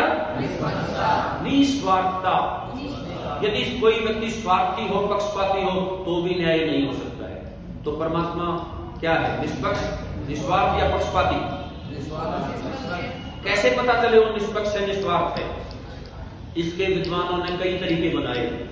एक तो समझें, आप समझने का प्रयास करें, कोई वस्तु मेरे पास ना हो और मैं जब उसे प्राप्त करने चलूं तो ही तो मैं स्वार्थी कहलाऊंगा, कभी इस वस्तु के स्वार्थ में घूम रहा है, ऐसा ही होगा ना? क्या संसार में कोई ऐसी चीज आप सोच के बता सकते हो जो ईश्वर में ना हो? ये सारा ब्रह्मांड ईश्वर में है। यू सारा ब्रह्मांड, ये मान लिया ये ब्रह्मांड है और परमात्मा इसके चारों तरफ है। ये बता रखा है विद्वानों ने कि जो संसार बना हुआ है, जो हमें दिखता है और जो हमें नहीं भी दिखता, वो ईश्वर के 25% भाग में है। 75% तो शुद्ध ब्रह्म बराबर है, शुद्ध ब्रह्म, जहां संसार भी। ये भी समझाने के लिए है, इशारा करने के लिए। यहां भी इंची टेप का इस्तेमाल नहीं किया गया है, केवल इंगित किया है, इशारा किया है कि परमात्मा बहुत महान है, उसकी महानता को हम पूरा जान भी नहीं सकते। तो ऐसी कोई वस्तु ही नहीं है जो ईश्वर में ना हो, तो उसको स्वार्थी कहां से, फिर वो स्वार्थी कहां से हो? वो किसी वस्तु का प्रयोग ही नहीं करता। कैसे? ध्यान दें, हमारा शरीर है, इस शरीर की रक्षा के लिए हमें भोजन चाहिए, वस्त्र चाहिए, मकान चाहिए, गाड़ी चाहिए, जल चाहिए, पता नहीं क्या क्या चाहिए। तो हम तो इसलिए स्वार्थी हैं कि ये हमारी जरूरतें हैं, लेकिन क्या परमात्मा को भोजन चाहिए? परमात्मा को तो मकान चाहिए, वस्त्र, गाड़ी, ये चाहिए ही नहीं उसको। तो जिसकी कोई जरूरत ही ना हो, क्या उससे ज्यादा निस्वार्थ कोई हो सकता है? विचार के लिए देखना, वो सबसे बड़ा निस्वार्थी है। तीनों शर्तें पूरी हो गई है। विद्या में वो सर्वज्ञ है, बल में वो सर्वशक्तिमान है, और निष्पक्षता उससे ज्यादा किसी में हो ही नहीं सकती। तीनों शर्तें पूरी, जिसमें तीनों गुण पूरे, वो कभी अन्याय नहीं कर सकता, वो सदा न्याय करेगा। और जो सदा न्याय करेगा उसे हम कहते हैं न्यायकारी। बोलो क्या? ये नौवां गुण आ गया। इसीलिए जो लोग सुख पाना चाहें, अपने कर्मों को संभालो बस, और कहीं भागने दौड़ने की जरूरत नहीं है, ना कैलाश पर्वत पे जाने की जरूरत, ना गंगा में डुबकी लगाने की जरूरत। अपने कर्म संभालो, जो पहले हो गए उनका तो फल भोगना ही पड़ेगा। आप कहीं नहीं भाग सकते, आप आंख भी नहीं दिखा सकते, ना कोई रिश्वत चल सकती, लेकिन फल भोग के ही वो कट जाएगा। लेकिन आगे के कर्म संभालो, आपके जीवन में दुखाने बंद हो जाएंगे। सिंपल सी बात है। समझ में आई या नहीं आई? ये नौवां गुण है। लेकिन एक बार 9 तक फिर से गिनो। नंबर 1 पे क्या था? सभी बोलो। सत्य। क्या था? सर्वज्ञ, चेतन, सर्वशक्तिमान, सर्वव्यापक, निराकार, कर्ता, एक, न्यायकारी। 9 पे है न्यायकारी, और 10वें पे है दयालु। अच्छा, क्या परमात्मा दयालु है या निर्दयी? देखो, दयालु उसे कहते हैं जैसे मेरे से कोई अपराध हो जाए, कोई भूल हो जाए, और मैं अपने माता पिता अध्यापक के सामने हाथ जोड़ के गुरु जी आज माफ कर दो, बस माता जी आज माफ कर दो, आगे गलती नहीं करूंगा। और जो माता पिता, जो अध्यापक ये कह के मुझे छोड़ दे कि जाओ आज तो छोड़ दिए हो, आगे समझ के रहना, आगे गलती नहीं करना, तो मैं क्या कहूंगा? बड़े दयालु मेरे माता पिता, बड़े दयालु मेरे अध्यापक। और जो माता पिता, जो गुरुजन वो डंडी लेके बैठे हो बैंक, और वो कहें कि आज की गलती की 10 डंडी तो ही लगेगी, और वो गट्टों पे मारे और खाल उतर जाए, क्यों बेटा? वो भी दयालु, वो तो निर्दयी हो गए। तो क्या सोचते हो, क्या परमात्मा क्षमा कर देता है? परमात्मा क्षमा नहीं करता, दंड जरूर देता है। तो परमात्मा दयालु या निर्दयी? इन बच्चों से पूछो, क्यों बेटा? दयालु या निर्दयी? डंडे मारे फिर भी है जी, डंडे मारे फिर भी दयालु? बताओ, खुल के बताओ, यहां कोई नहीं मारे। कहीं ऐसा करते हो? भाई, जो डंडे से सजा दे वो दयालु या निर्दयी? वो तो निर्दयी। अब आप फ्रीक्वेंसी बदल गई और स्टेशन पकड़ लिया आपने। पहले तो आपने निर्दयी कहा, पिताजी की फ्रीक्वेंसी पकड़ के पीछे से है, उन्होंने फूंक मार दी। ध्यान दें, मैंने आपसे क्वेश्चन ही गलत किया था, इसलिए आपका उत्तर भी गलत है। मैं ठीक प्रश्न करूंगा तो आप ठीक उत्तर दोगे। ध्यान दें, सुख बढ़ाने को दया कहेंगे या दुख बढ़ाने को दया कहेंगे? बोलो। सुख बढ़ाने को दया कहेंगे, ये ठीक उत्तर है। एक गांव में 100 लोग रहते हैं, उनमें एक व्यक्ति चोर है। जब तक वो एक चोर खुला घूमेगा तो क्या 99 को चैन की नींद आएगी? सबको खटका रहेगा, कहीं आज नहीं करो। और उस एक चोर को उठा के कर दिया जेल में बंद, और मैं स्वीकार करता हूं, चोर जेल में जाके दुखी होगा, स्वतंत्रता किसी को अच्छी नहीं लगती। लेकिन चोर जेल में है और इनके सुख दुख को तोल लें हम 100 ग्राम में, 100 के 100 व्यक्तियों का मान लिया एक व्यक्ति का सुख या दुख 100 ग्राम। जब चोर जेल में है तो 100 ग्राम दुख और बाहर 9 किलो 900 ग्राम सुख है। किसी को सबको चैन की नींद आएगी, क्योंकि अब चोर तो जेल में है। लेकिन चोर को माफ कर दिया जाए, जेल में ना डाला जाए, उसको खुला छोड़ दिया जाए, तो अब क्या होगा? केवल 100 ग्राम तो सुख, चोर तो लेगा आनंद, और वो 9 किलो 900 ग्राम तो 99 लोग क्या होंगे? सबकी नींद उड़ जाएगी, वो दुखी होंगे, 9 किलो 900 ग्राम दुख हो जाएगा। ध्यान दें, न्याय से ही दया सिद्ध होती है। बोलो क्या है? तो जितना हम कसूर करें, जितना हम कोई गलत काम करें, उतनी मात्रा में हमें दंड मिलना ही चाहिए। तो वो दयालु है, तो वो न्यायकारी है, और यदि वो माफ कर देगा तो क्या होगा? ध्यान दें, मैंने एक गलती करके क्षमा मांग ली, शास्त्री जी देख रहे थे, इन्होंने 2 गलती करके क्षमा मांगी, ये कहेंगे इनसे एक ही तो ज्यादा की है मैंने।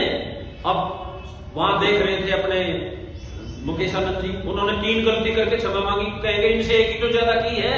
और ऐसे अपराध का ग्राफ बढ़ता जाएगा। और बोलो, संसार में अपराध बढ़ेगा तो हम सुखी होंगे या दुखी? दुखी। संसार में अपराध शून्य पे आएगा तो हम सुखी होंगे, और वो तब आएगा जब यथा योग्य व्यवहार होगा। जिसने जितनी मात्रा में दंड कसूर किया उसको उतनी मात्रा में दंड मिले, तो वो आगे गलती करेगा ही। समझ में आई? तो ये 10वां गुण है दयालु। परमात्मा से बड़ा दयालु भी और कोई नहीं संसार में, क्योंकि वो अपनी न्याय व्यवस्था को अटल रखता है। संसार के जब भले ही बदल जाए, लेकिन परमपिता परमात्मा कभी नहीं बदलता। ईश्वर सत्य है, बोलो, सर्वज्ञ है, चेतन है, सर्वशक्तिमान है, सर्वव्यापक है, निराकार है, करता है, एक है, न्यायकारी है और दयालु है। वो माताओं की भी माता परम माता है, पिताओं का भी पिता परम, गुरुओं का भी गुरु परम, राजाओं का भी राजा महाराजा है, राजाओं का भी राजा, और देवों का भी देव महादेव है। लेकिन ये पार्वती वाला महादेव नहीं है, कहीं उस पर अटक के खड़े हो गए। ये महादेव वो है जिसने इन देवों में देवत्व भरा है। इन देवों को देव बनाने का भी सारा का सारा जिम्मा परमात्मा का ही है। परमात्मा यदि अपनी शक्ति को हटा ले तो ये देव भी देव नहीं बन पाएंगे। समझ में आई या बात नहीं आई?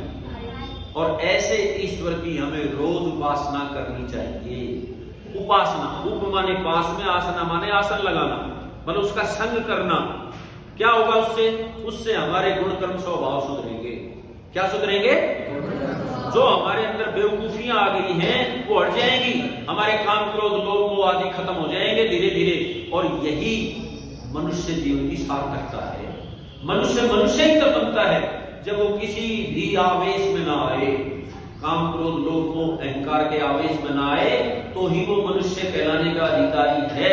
ध्यान दें, अब एक प्रश्न उठता है, मन में आता है सबके, कि ईश्वर कण कण में विद्यमान है, तो वो मंदिर की मूर्ति में भी है, वो गुरु ग्रंथ साहिब में भी है, वो चर्च वाली उस क्रॉस में भी है, वो इन मुसलमानों के उस काबे में भी है, सब जगह है। फिर वहां जाने से क्यों रोकते हो?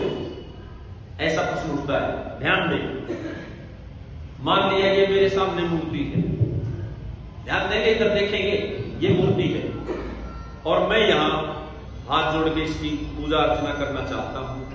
ध्यान दें, ईश्वर तो इसमें भी है, लेकिन इसमें आत्मा नहीं है। वो कहां है?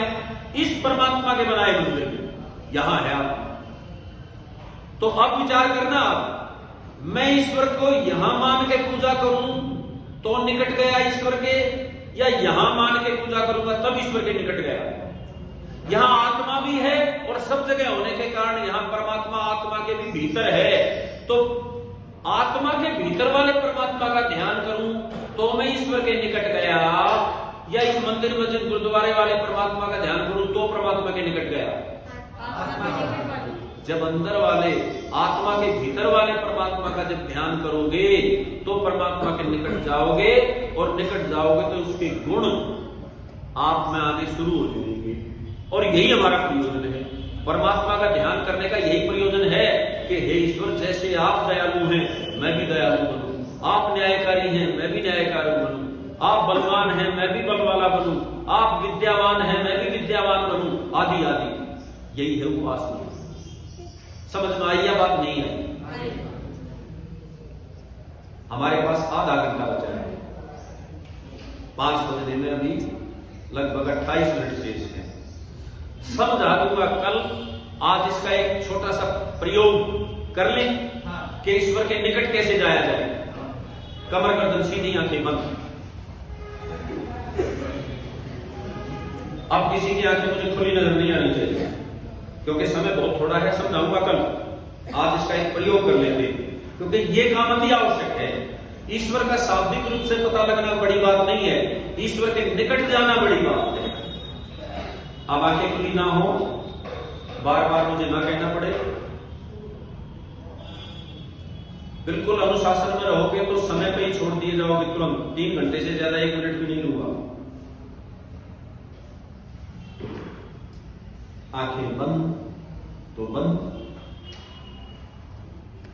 जो मैंने आपको ईश्वर के बारे में समझाने का प्रयास किया प्रारंभ से, ईश्वर है, वो 3 पंक्ति याद करो। संसार में किसी भी वस्तु का चित्र भी, सुंदर चित्र भी अपने आप नहीं बन सकता। दूसरी पंक्ति, चित्र की वस्तु नकली होती है, असली नहीं होती। तीसरी पंक्ति, जब नकली वस्तु भी अपने आप नहीं बन सकती तो असली संसार अपने आप बन ही नहीं सकता। इसका बनाने वाला ईश्वर तो है। ईश्वर आप हो, आप सदा वर्तमान हो। सत्य, संसार की समस्त सत्य विद्याएं आप में वास करती हैं। आप सत्य विद्याओं के भंडार हैं, आप सर्वज्ञ हैं। मनुष्य शरीर वाला उदाहरण अपने मन ही मन दोहराओ। डॉक्टर साइंटिस्ट लगे हुए हैं इसे समझने के लिए, लेकिन आज तक समझ नहीं पाए। एक आंख की संरचना को भी नहीं समझ पाए। सर्वज्ञ हे ईश्वर, आप बुद्धि के अक्षुण भंडार हैं, अनंत भंडार हैं। आपसे ही मुझे बुद्धि मिलती है और मैं आपकी शरण में रहूंगा तो और बुद्धिमान या बुद्धिमती हो जाऊंगा। सर्वज्ञ, चेतन है आप, प्रतिपल हमें देख रहे हैं, सुन रहे हैं, जान रहे हैं। हमारी आत्मा के अंदर, हमारे मन के अंदर सोच की कोई लकीर भी उठती है तो उसे भी आप जानते हैं। चेतन, सर्वशक्तिमान, बड़े बड़े लोक लोकांतर आपके इशारे मात्र पे गतिमान हैं। अपने कार्यों में आप दूसरों की सहायता नहीं लेते, अपने कार्यों को आप स्वयं निपटाते हैं। सर्वशक्तिमान हैं, कण कण में विद्यमान है, मेरे अंदर, बाहर, ऊपर, नीचे, दाएं बाएं, आगे पीछे विद्यमान है। कुम्हार जैसे घड़ा बनाता है, अंदर और बाहर नियंत्रण ना हो तो घड़ा नहीं बन सकता। सृष्टि आपने बना रखी है, आप सृष्टि के कण कण में, हर कण के अंदर और बाहर विद्यमान है। आप मेरे पक्के मित्र हैं, कभी मेरा साथ नहीं छोड़ते। सब जगह विद्यमान होने के कारण मेरी आत्मा में भी विद्यमान है, अंतर्यामी है मेरे।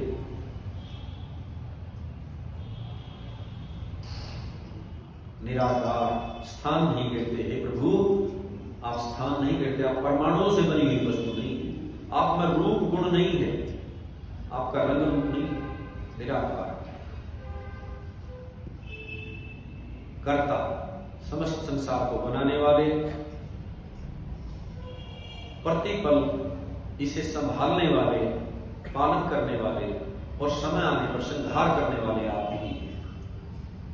जैसे आत्मा इस शरीर पे पूरा नियंत्रण रखता है, आपका इस पूरे ब्रह्मांड पे उससे भी अधिक नियंत्रण है, क्योंकि मैं तो अल्पज्य हूं, अल्प बल वाला हूं, एक जगह रहने वाला हूं। आपका नियंत्रण तो हर कण पे है। कर्ता एक है, मनुष्य मात्र के आप ही एक इष्ट देव हैं। हे प्रभु, आप ही मेरे इष्ट देव हैं। न्यायकारी, सभी प्राणियों के पाप पुण्य रूपी कर्मों के फल ठीक ठीक उन तक पहुंचाते हैं, इसलिए मुझे अपने कर्म संभालने होंगे। हे ईश्वर, मेरी मदद करो, मैं अपने कर्मों को संभालना चाहता हूं। मैं सदा सत्कर्म करूं, दूसरों का भला करूं, किसी के बुरे में न जाऊं। भूल कर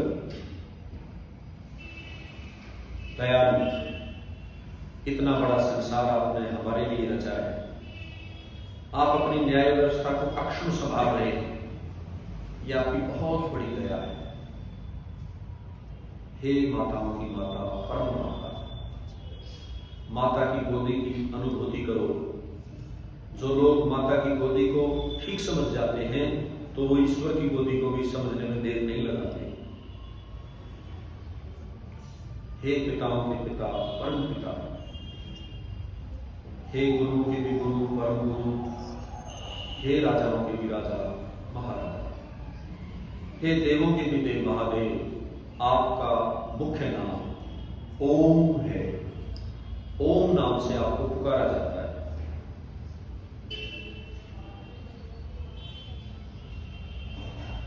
मैं जैसा कहूं वैसी क्रिया आप करते रहेंगे। नासिका से प्राण वायु को बाहर निकाल दीजिए, पूरा खाली और रोक दीजिए।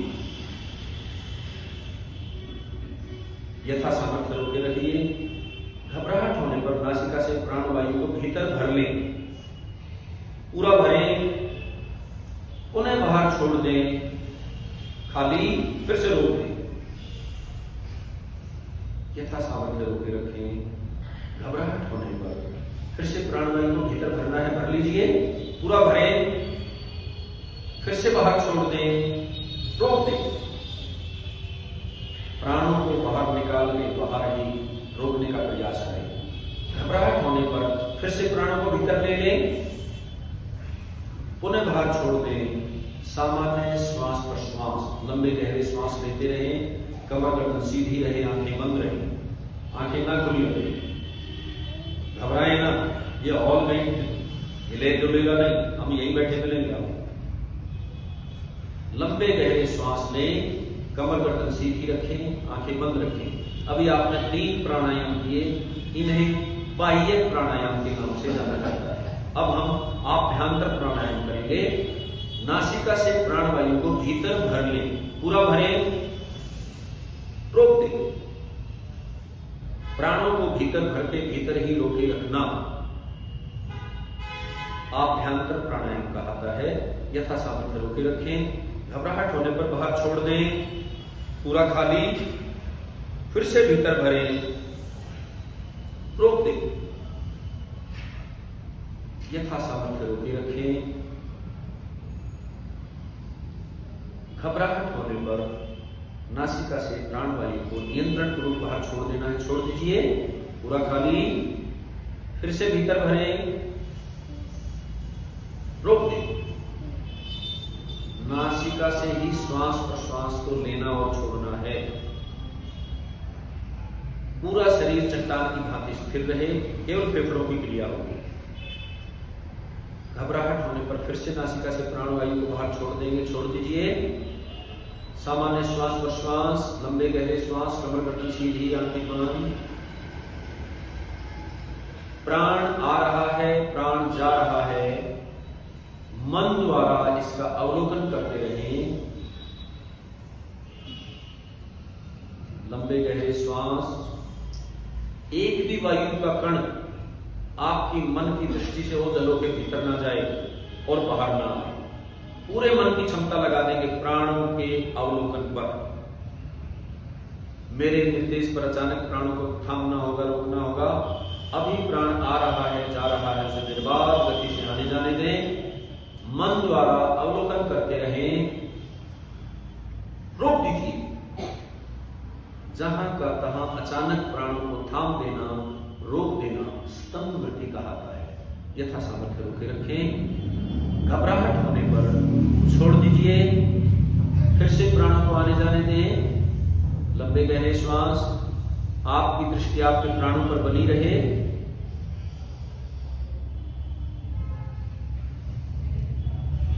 रोक दीजिए। जहां का तहां अचानक जैसे गर्म तवे पर पानी की बूंद गिरते ही अपने आप को समेटती है, गर्म रेत पर पानी की बूंद गिरते ही रेत को भी समेट देती है, ऐसे ही प्राणों को समेट लेना चाहा करता है, स्तंभ वृत्ति का होता है। घबराहट होने पर छोड़ दीजिए, फिर से प्राणों को आने जाने दें। फिर भी आपकी दृष्टि आपके प्राणों पर बनी रहे। प्राण आ रहा है, जा रहा है, निर्बाध गति से आने जाने दें। मन द्वारा अवलोकन करते रहें, रोक दीजिए। जहां का तहां अचानक प्राणों को रोक देना स्तंभ वृत्ति कहलाता है। यथा सामर्थ्य रोके रखिए, घबराहट होने पर छोड़ दीजिए। सामान्य श्वास प्रश्वास। आप सबने 3 प्राणायाम का अभ्यास किया। अब हम प्रत्याहार का प्रयोग कर रहे हैं। आप सब अपने मन को कर्ण इंद्रिय के साथ जोड़ दें, आंखें बंद रहें। आप सब अपने मन को कर्ण इंद्रिय, कान इंद्रिय के साथ जोड़ दें। कर्ण इंद्रिय का विषय है शब्द, उसे सुनने का प्रयास करें, उसे ग्रहण करने का प्रयास करें।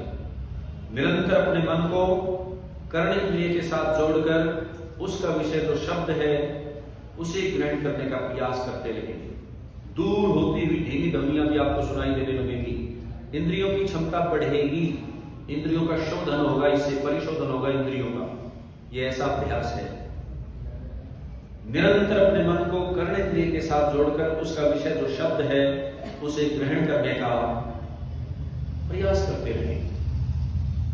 कर्ण इंद्रिय से मन को हटा चक्षु इंद्रिय पर ले आए, आंखों पर। इसका विषय रूप है, उसे ग्रहण करने का प्रयास करें। आंखें बंद है तो अंधेरा ही अंधेरा नजर आएगा, अंधेरे को ही देखना है, कोई कल्पना नहीं करनी है।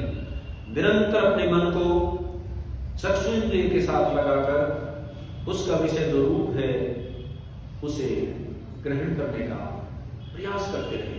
कमर गर्दन सीधी रहे, अन्यथा तुरंत नींद आ जाएगी।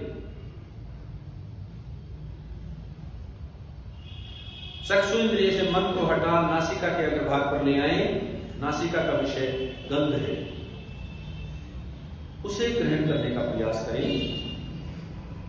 निरंतर अपने मन को नासिका के अग्रभाग पर लगाकर उसका विषय जो गंध है उसे ग्रहण करने का प्रयास करते रहे। मन की पूरी क्षमता लगा देनी है नासिका के अग्रभाग पर।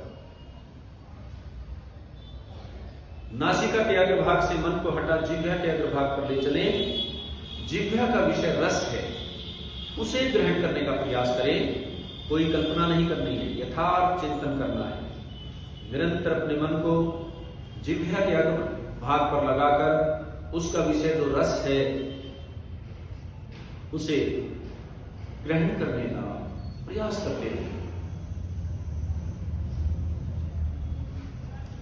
जिह्वा के अग्रभाग से मन को हटा त्वचा इंद्रिय पर ले चले, जो पूरे शरीर में फैला है। उसका विषय स्पर्श है, उसे ग्रहण करने का प्रयास करें। जैसे हमने वस्त्र डाल रखे हैं, हाथ पैरों का जो खुला भाग है उससे जैसा वायु स्पर्श कर रहा है उसकी अनुभूति मन द्वारा कीजिए। निरंतर मन को त्वक इंद्रिय के साथ लगाकर उसका विषय जो स्पर्श है उसे ग्रहण करने का प्रयास करते रहिए। त्वक इंद्रिय से मन को हटा हृदय प्रदेश में ले चले। कंठ के नीचे, उदर के ऊपर, दोनों स्तनों के बीच, छाती का मध्य भाग, जहां आप अधिक खुशी और गम की अनुभूति करते हैं, जहां आत्मा रहता है, वहीं मन को ले चले। अब हम धारणा में प्रवेश कर रहे हैं।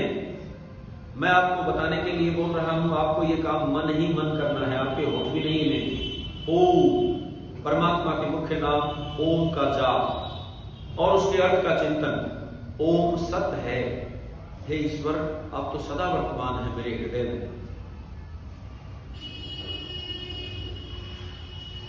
सर्वज्ञ, हे ईश्वर आप सदा विद्यमान मेरे हृदय में और अपनी समस्त विद्याओं के साथ, समस्त सत्य विद्या भी आप में निहित है, आपसे मुझे मिल सकती है। चेतन। हे प्रभु, आप हर पल मुझे देख रहे हैं, सुन रहे हैं, जान रहे हैं। सर्वशक्तिमान, समस्त संसारिक के कार्य, ब्रह्मांड को बनाना, उसे संभालना, समय आने पर संहार करना, आप बिना किसी की मदद के करते हैं।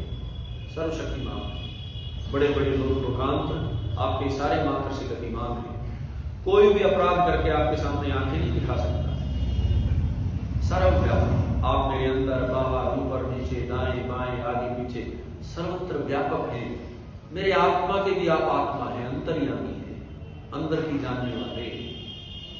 मैं आपसे कुछ नहीं छुपा सकता। मेरा अपराध आप स्थान नहीं घेरेंगे। कर्ता, समस्त संसार के बनाने वाले, प्रतिपल संभालने वाले, समय आने पर संहार करने वाले आप ही हैं। एक हे ईश्वर, आप ही मेरे एकमात्र इष्ट देव, न्यायकारी, सभी प्राणियों के पाप पुण्य रूपी कर्मों के फल ठीक ठीक उन तक पहुंचाते हैं। बदले में किसी से कुछ नहीं लेते हैं। दयालु, हे माताओं की माता, परम माता, यदि मन को दाएं बाएं ले जा चुके हो तो पुनः हृदय प्रदेश में ले आए। ओम, फिर से ओम का जाप, उसके अर्थ का चिंतन। सर्वज्ञ निराकार चेतन सत्ता, सर्वशक्तिमान निराकार चेतन सत्ता, आनंद स्वरूप, ज्ञान स्वरूप, सर्वशक्तिमान, न्यायकारी, दयालु, अजन्मा, अनंत, निर्विकार, अनादि, अनुपम, सर्वाधार, सर्वेश्वर, सर्वव्यापक, सर्वंतर्यामी, अजर, अमर, अभय, नित्य, पवित्र, सृष्टिकर्ता, पालनकर्ता, प्रलयकर्ता, वेद ज्ञान दाता। ओम, फिर से ओम का जाप, उसके अर्थ का चिंतन।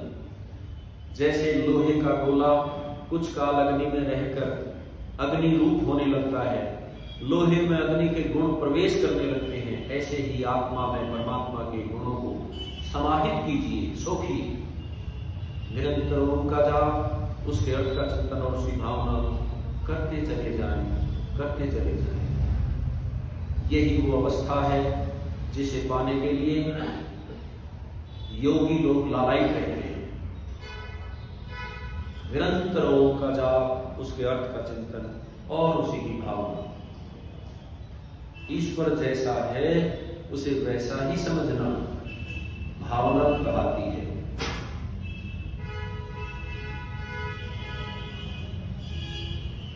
त्वमेव माता च पिता त्वमेव, त्वमेव बन्धु च सखा त्वमेव विद्या द्रविणं त्वमेव, त्वमेव सर्वं मम देव देव, त्वमेव सर्वं मम देव देव।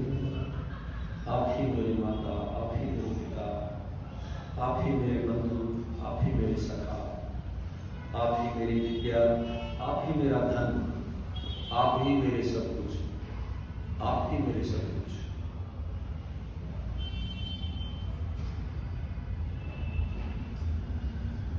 असतो मा सद्गमय, तमसो मा ज्योतिर्गमय, मृत्योर्मा अमृतं गमय। हे प्रभु, मुझे असत्य से सत्य की ओर ले चलो, अंधकार से प्रकाश की ओर ले चलो, मृत्यु से अमृत की ओर ले चलो।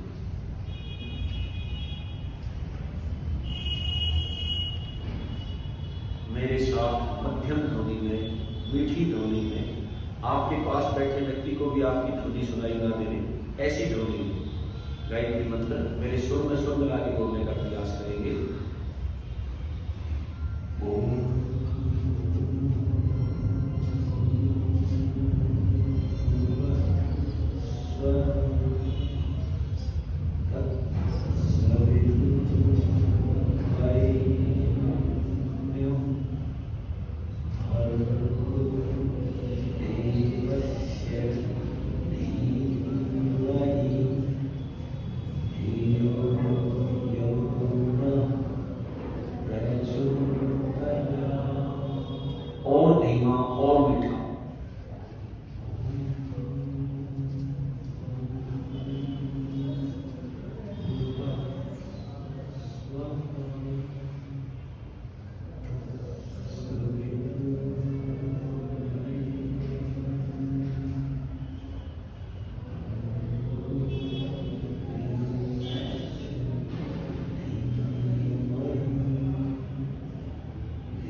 और मीठा और धीमा।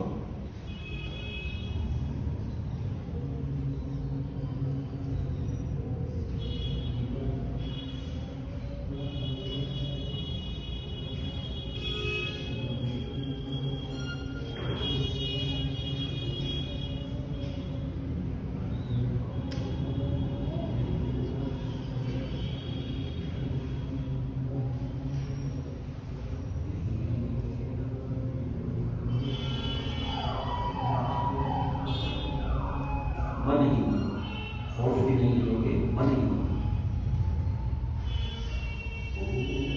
हे काल सिद्धि प्यारे भगवान, वह हे दुख विनाशक, स्वर हे सुख स्वरूप, तब आपके सभी जगत उत्पादक पालक प्रेरक रूप का वरेण्य वर्णन करने योग्य जो स्वरूप है, अरबों समस्त कलेशों का अंत कर देने वाला जो स्वरूप है, देवश्रेष्ठ कमनीय जो स्वरूप है, धीमहि का मैं ध्यान धरूं, धीमों को यो आप नहीं हमारी, कैसो मैं कहा प्रकृष्ट प्रेरणाएं प्रभु।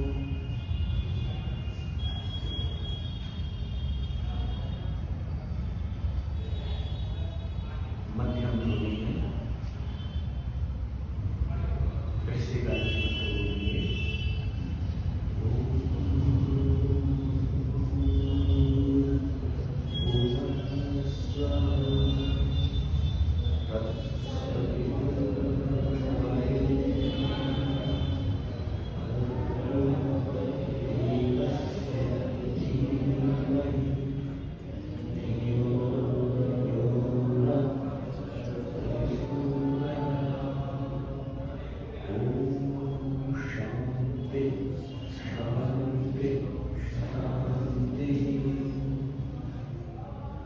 आप सब आंखें खोल सकते हैं। कैसा रहा प्रयोग? नया सा दिन निकला? सचमुच अभी मैंने आपको इसके नींव के सिद्धांत नहीं समझाए हैं। कल जब आप आओगे तो ये भी समझाने का मैं प्रयास करूंगा। लेकिन ये प्रक्रिया आपको सुबह और शाम दोनों समय करनी है। यहां से हम अपनी राष्ट्र भक्ति शुरू करेंगे, यहीं से मनुष्यता प्रारंभ होगी। जब तक ये नहीं करते तो इसका मतलब हम मनन चिंतन ही नहीं करते, और मनन चिंतन नहीं करते तो हम मनुष्य भी नहीं है। समझ में आई बात? मैं आप सबसे करबद्ध निवेदन करता हूं, हे राम की संतानों, हे आर्यों की संतानों, सचमुच हमारी ये असली पूंजी है, जिसे मेरे पास इससे कीमती कोई वस्तु नहीं जो मैंने आपको अभी तक समझाई। इसके समझने में और चीजें भी जो कल समझाऊंगा, परसों समझाऊंगा, मदद तो देंगी, लेकिन ये सबसे कीमती चीज है। इसलिए मैंने इसको सबसे पहले रखा कि जिससे ये धीरे धीरे आपको पच जाए, हजम हो जाए, ये आपकी संपत्ति बन जाए। भाई बचेगी तभी लाभ करेगी। अच्छा ये बताओ, अब ये आप ईश्वर का जो ध्यान कर रहे थे तो क्या किसी मूर्ति की आवश्यकता पड़ी? क्यों नहीं? कोई कमी महसूस तो नहीं हुई? और ये पहला दिन है, आज भी आप 15 मिनट बैठे हो, 15 मिनट आराम से, कोई एक आध व्यक्ति हलचल में था ना, सब बढ़िया बैठे, बहुत सुंदर आप सीख रहे थे। मैं ऐसा मानता हूं, मैं सौभाग्यशाली हूं कि मुझे ऐसे सीखने वाले मिले। सचमुच सीखने वाले ना हो तो सिखाने वाला क्या सिखाया, किसको सिखाया? लेकिन भारत के लोगों में अभी बचा हुआ है कुछ नहीं, बहुत कुछ बचा हुआ है, और हमें इसे और बढ़ाना है, हमें इसे और वृद्धि लेनी है। माताओं में सीता सावित्री रुक्मिणी बननी ही चाहिए, और पुरुषों में राम कृष्ण हनुमान अशोकपति रघु बनने ही चाहिए। यही हमारा लक्ष्य है। बोलो, इस लक्ष्य में साथ दोगे हमारा? बोलो, सचमुच हमारा देश फिर से ऊंचाइयां छुएगा, फिर से ये संसार वेद की शरण में ही आएगा, क्योंकि इसके सिवाय सच्चाई एक होती है या अनेक? सत्य तो एक ही होता है, और वो सत्य वेद में है, और वही समझाने के लिए हमारा ये पाठ्यक्रम है। तो फिर से सुर में छोटा सा भजन गाएंगे, एक ही पंक्ति का है।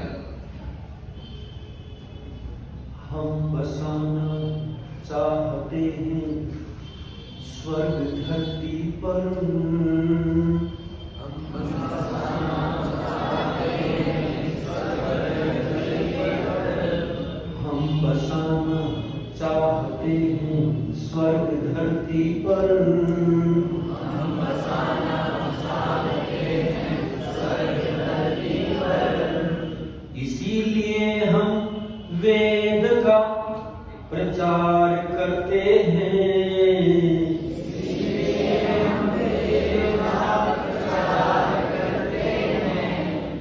और पंक्ति कल गाएंगे।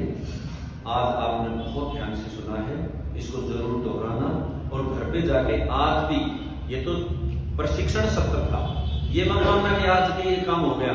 आज आपको घर पे जाने के बाद भी सोने से पहले, बल्कि खाना खाने से पहले 10 मिनट इस प्रकार जरूर बैठना है, जैसे अब बैठे हो। तो जिनको स्वीकार है हाथ खड़े करके स्वीकृति दो जरा, पक्का? बहुत बहुत आपका धन्यवाद। और मैं अपनी वाणी को विराम देता हूं। कल कितने बजे? कल प्रातः आए या इसी समय आओगे? ये तो रहेंगे सब लोग, आवासीय। हाँ, यहाँ आवासीय ज्यादा लोग हैं, जो बाहर से आने वाले हैं वो थोड़े, तो उनका भी समय सेट हो जाए, हम ये चाहते हैं। तो क्या प्रातः आ सकते हैं? 11 बजे तक तो उनका कार्यक्रम है। आपको जाने वो कह के गए थे कि हम 8 बजे रख लेंगे, वो तो क्या नाम था, गुप्ता जी। तो 11 बजे के बाद कोई भी समय आप रख लें, 3 घंटे चाहिए। ये है कि जो यहाँ रहेंगे उन्हें वो तो उनको तो फिर एक्स्ट्रा भी दे देंगे कुछ, जो यहाँ रहेंगे उनको तो और सिखाएंगे कुछ, लेकिन जो बाहर से आने वाले हैं उनको भी 3 घंटे पूरे मिल जाए। मेरी इच्छा ये है। यही समय है जी, यही ठीक है। ठीक है, जो यहाँ रहेंगे उनको तो हम सिखाते रहेंगे कुछ ना कुछ, उनको तो एक्स्ट्रा भी देंगे, उनको मिलना भी चाहिए जब वो समय दे दिए। ठीक है, तो 11 बजे से 1 बजे है जी, सही समय तो बीच का है, 11 बजे से 1 बजे। अरे सही समय तो समय नहीं, जो यहाँ रुकेंगे उनके लिए तो सारा ही समय है अपना, मिलते ही रहेंगे। लेकिन जो बाहर से आने वाले हैं वो ठीक, तो अनुशासन का आप लोग पालन करना, हम भी अनुशासन का पालन करेंगे। देखो 5 बजा रही है घड़ी, पीछे देखो ऊपर, इसी समय पे छोड़ दिया है। समय पे ही आना, अनुशासन का पालन करना। ईश्वर अनुशासित लोगों को ही मिलता है, याद रखना। ईश्वर तभी प्राप्त होगा जब अपने जीवन में अनुशासन को भर दोगे। तो कमर गर्दन सीधी, गायत्री मंत्र, मन में ईश्वर की अनुभूति और ईश्वर से प्रार्थना कि हम हे ईश्वर राम वाला युग लाएंगे, आप हमारी मदद करो। ओम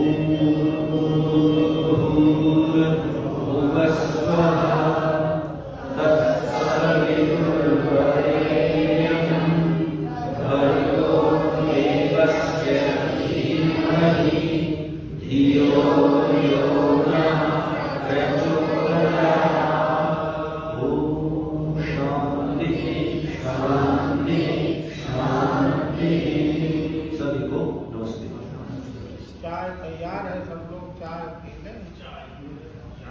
हाँ, चाय तैयार है।